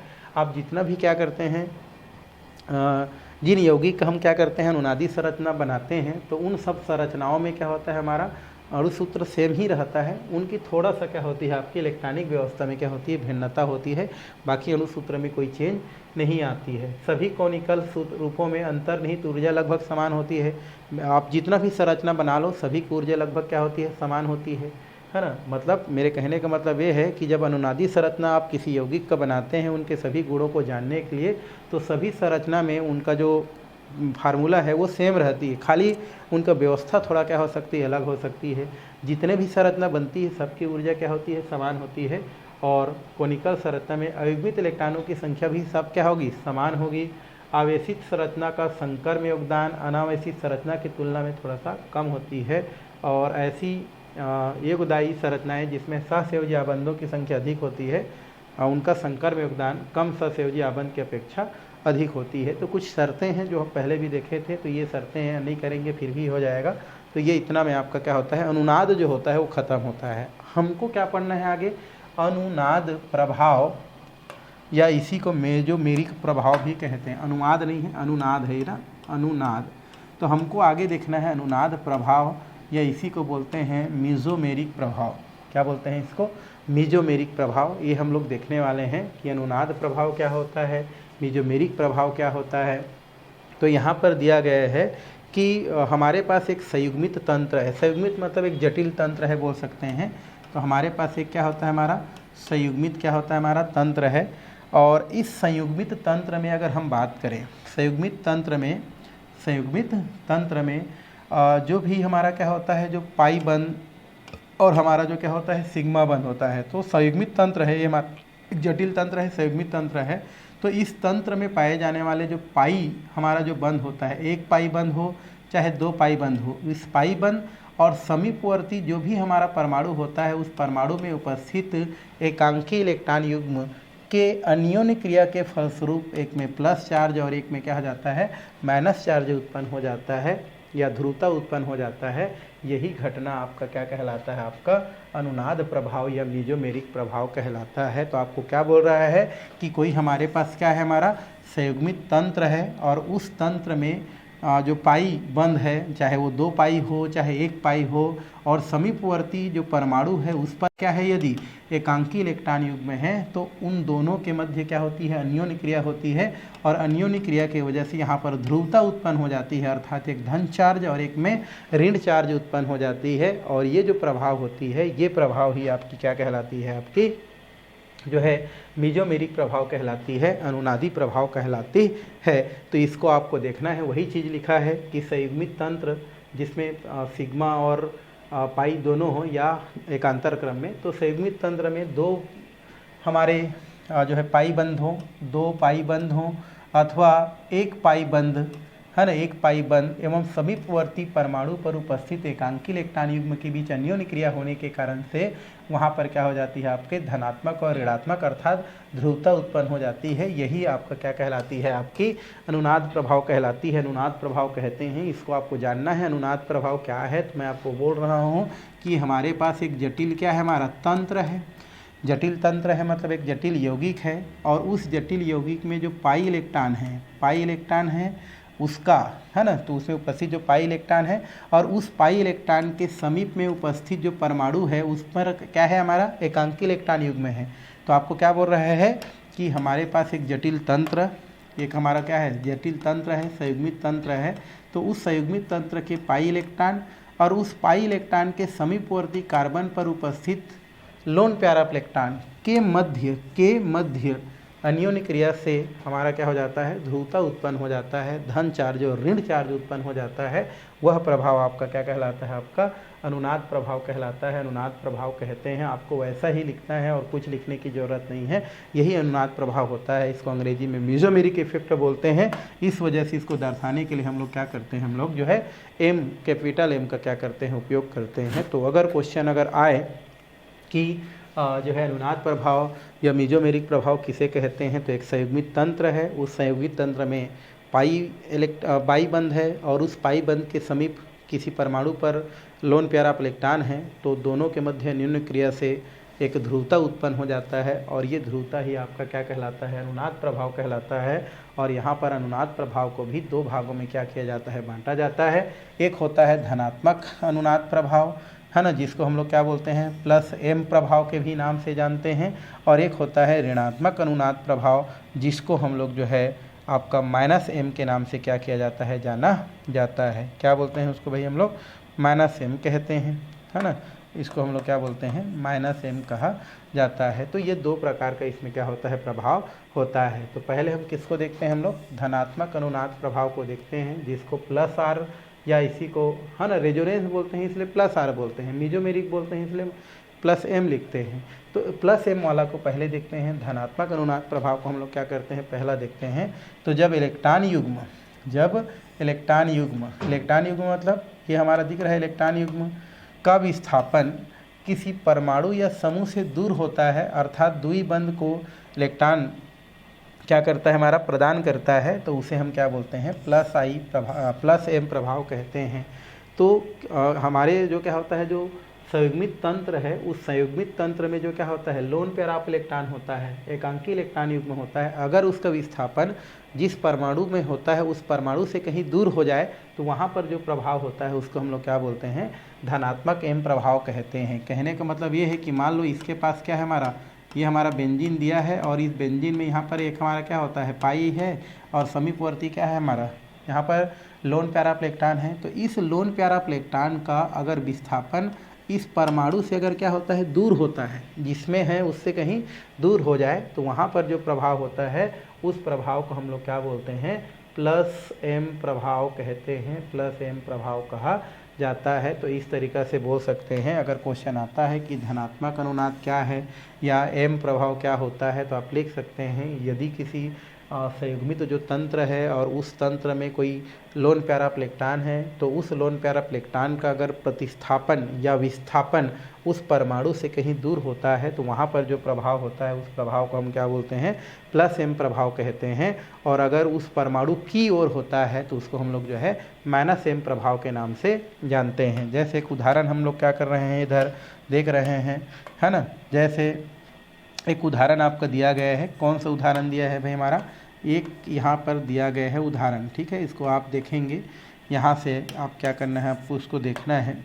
तो ये हो गया आपका बेंजीन और यहाँ पर दिया है आपका NH2, ठीक है। और इनके पास है लोन पैराप्लेक्टान, यहाँ पर डबल बॉन्ड है, फिर डबल बॉन्ड, ये डबल बॉन्ड। अब यहाँ से क्या करता है, ये लोन पैराप्लेक्टान यहाँ पर चला जाता है। यहाँ पर जैसे ही लोन पैराप्लेक्टान जाता है, अनुनादी संरचना हम पढ़ रहे हैं, अनुनाद पढ़ रहे हैं, तो यहाँ पर क्या हो जाता है, डबल बॉन्ड की स्थिति आ जाता है। और ये NH2 है, इसमें प्लस चार्ज क्या हो जाता है आपका उत्पन्न हो जाता है। कौन सा चार्ज उत्पन्न हो जाता है, यहाँ पर प्लस चार्ज उत्पन्न हो जाता है। क्यों? क्योंकि इलेक्ट्रॉन डोनेट किया है, इसलिए उसमें प्लस चार्ज हो जाता है, तो इसमें प्लस चार्ज आ गया, है ना। अब यहाँ पर जैसे ही डबल बॉन्ड आता है, ये जो बॉन्ड है यहाँ पर क्या हो जाता है, आगे यहाँ शिफ्ट हो जाता है, तो ये यहाँ पर दिखता है। तो ये हमारा कौन सा चार्ज आ जाएगा, यहाँ पर ये माइनस चार्ज को अब क्या करता है, प्रदर्शित करता है। तो आपको इसको ध्यान से देखना है। ये हमारा लोन पैराप्लेक्टान यहाँ आता है, डबल बॉन्ड आता है, लेकिन जैसे ही यहाँ पर डबल बॉन्ड आता है, कार्बन की बैलेंसिंग गड़बड़ हो जाता है, इसलिए यहाँ का पाई इलेक्ट्रॉन क्या हो जाता है, आगे जंप करके इस कार्बन पर चला जाता है। और जहाँ पर जाता है वहाँ पर कौन सा चार्ज आ जाता है, आपका माइनस चार्ज आता है। अब देखो, ये जो हमारा इलेक्ट्रॉन है वो कहाँ शिफ्ट हो जाता है, यहाँ पर शिफ्ट हो जाता है। यहाँ पर शिफ्ट होता है तो अच्छा ये हो गया, फिर बाकी ये हम लोग ऐसे कर देते हैं और इसको ऐसे कर देते हैं। अब इलेक्ट्रॉन यहाँ से शिफ्ट होता है, तो ये इलेक्ट्रॉन कहाँ जंप कर जाता है, यहाँ पर क्या कर जाता है, आपका जंप कर जाता है। तो एक और अनुनादी संरचना इसका क्या होता है, आपका बनता है। ये हो गया बेंजीन, यहाँ डबल बॉन्ड क्या हो जाएगा आपका NH2, अभी भी प्लस चार्ज है। अब ये देखो, ये इलेक्ट्रॉन क्या है, शिफ्ट हो रहा है, यहाँ पर शिफ्ट हो रहा है, ये तो पहले से है। और ये इलेक्ट्रॉन कहाँ चला गया, यहाँ पर चला गया, तो यहाँ पर भी कौन सा चार्ज आ जाता है, माइनस। अब क्या होता है हमारा, ये रोटेट करते रहता है। ये जो इलेक्ट्रॉन आपका दिख रहा है वो यहाँ शिफ्ट होता है, तो ये इलेक्ट्रॉन यहाँ क्या हो जाता है, शिफ्ट हो जाता है। तो एक स्थिति और क्या होता है हमारा, निर्मित हो जाता है ना। ये डबल बॉन्ड क्या हो जाता है हमारा, NH2 हो जाता है। ये कौन सा चार्ज है, प्लस चार्ज है। ये शिफ्ट हो रहा है यहाँ पर, मतलब यहाँ पर माइनस चार्ज आ गया। ये शिफ्ट हो रहा है यहाँ पर, तो डबल बॉन्ड, ये यहाँ पहले से हमारा क्या है ना, यहाँ से तो पहले से है। तो ये शिफ्ट हो रहा है यहाँ, तो डबल बॉन्ड, ये पहले से डबल बॉन्ड, और ये जा रहा है यहाँ पर, तो इलेक्ट्रॉन। अब लास्ट में क्या होता है हमारा, लास्ट में आपका होता है, ये पुनः यहाँ पर क्या हो जाता है, शिफ्ट हो जाता है। तो ये अपने पुरानी स्थिति में क्या जाता है, वापस आ जाता है। तो क्या बनेगा यहाँ से, ये बन जाएगा बेंजीन, और ये सिंगल बॉन्ड फिर से हो गया NH2, फिर उसका लोन पैराप्लेक्टान वापस हो गया, फिर ये डबल बॉन्ड यहाँ आ गया, यहाँ पर और यहाँ पर। तो टोटल कितना होता है हमारा, इसका जो है 3, 4, 5 स्थिति क्या होता है आपका निर्मित होता है। तो इसको आपको देखना, यहाँ पर गया तो यहाँ दिख रहा है डबल, देखो यहाँ गया तो यहाँ डबल बॉन्ड, यहाँ जैसे जाता है ये वाला इलेक्ट्रॉन यहाँ कूद दिया, तो ये हमारा लोन पैराप्लेक्टान। अब ये की स्थिति इसमें यहाँ आया, ये यहाँ गया, तो एक स्थिति ये बनता है।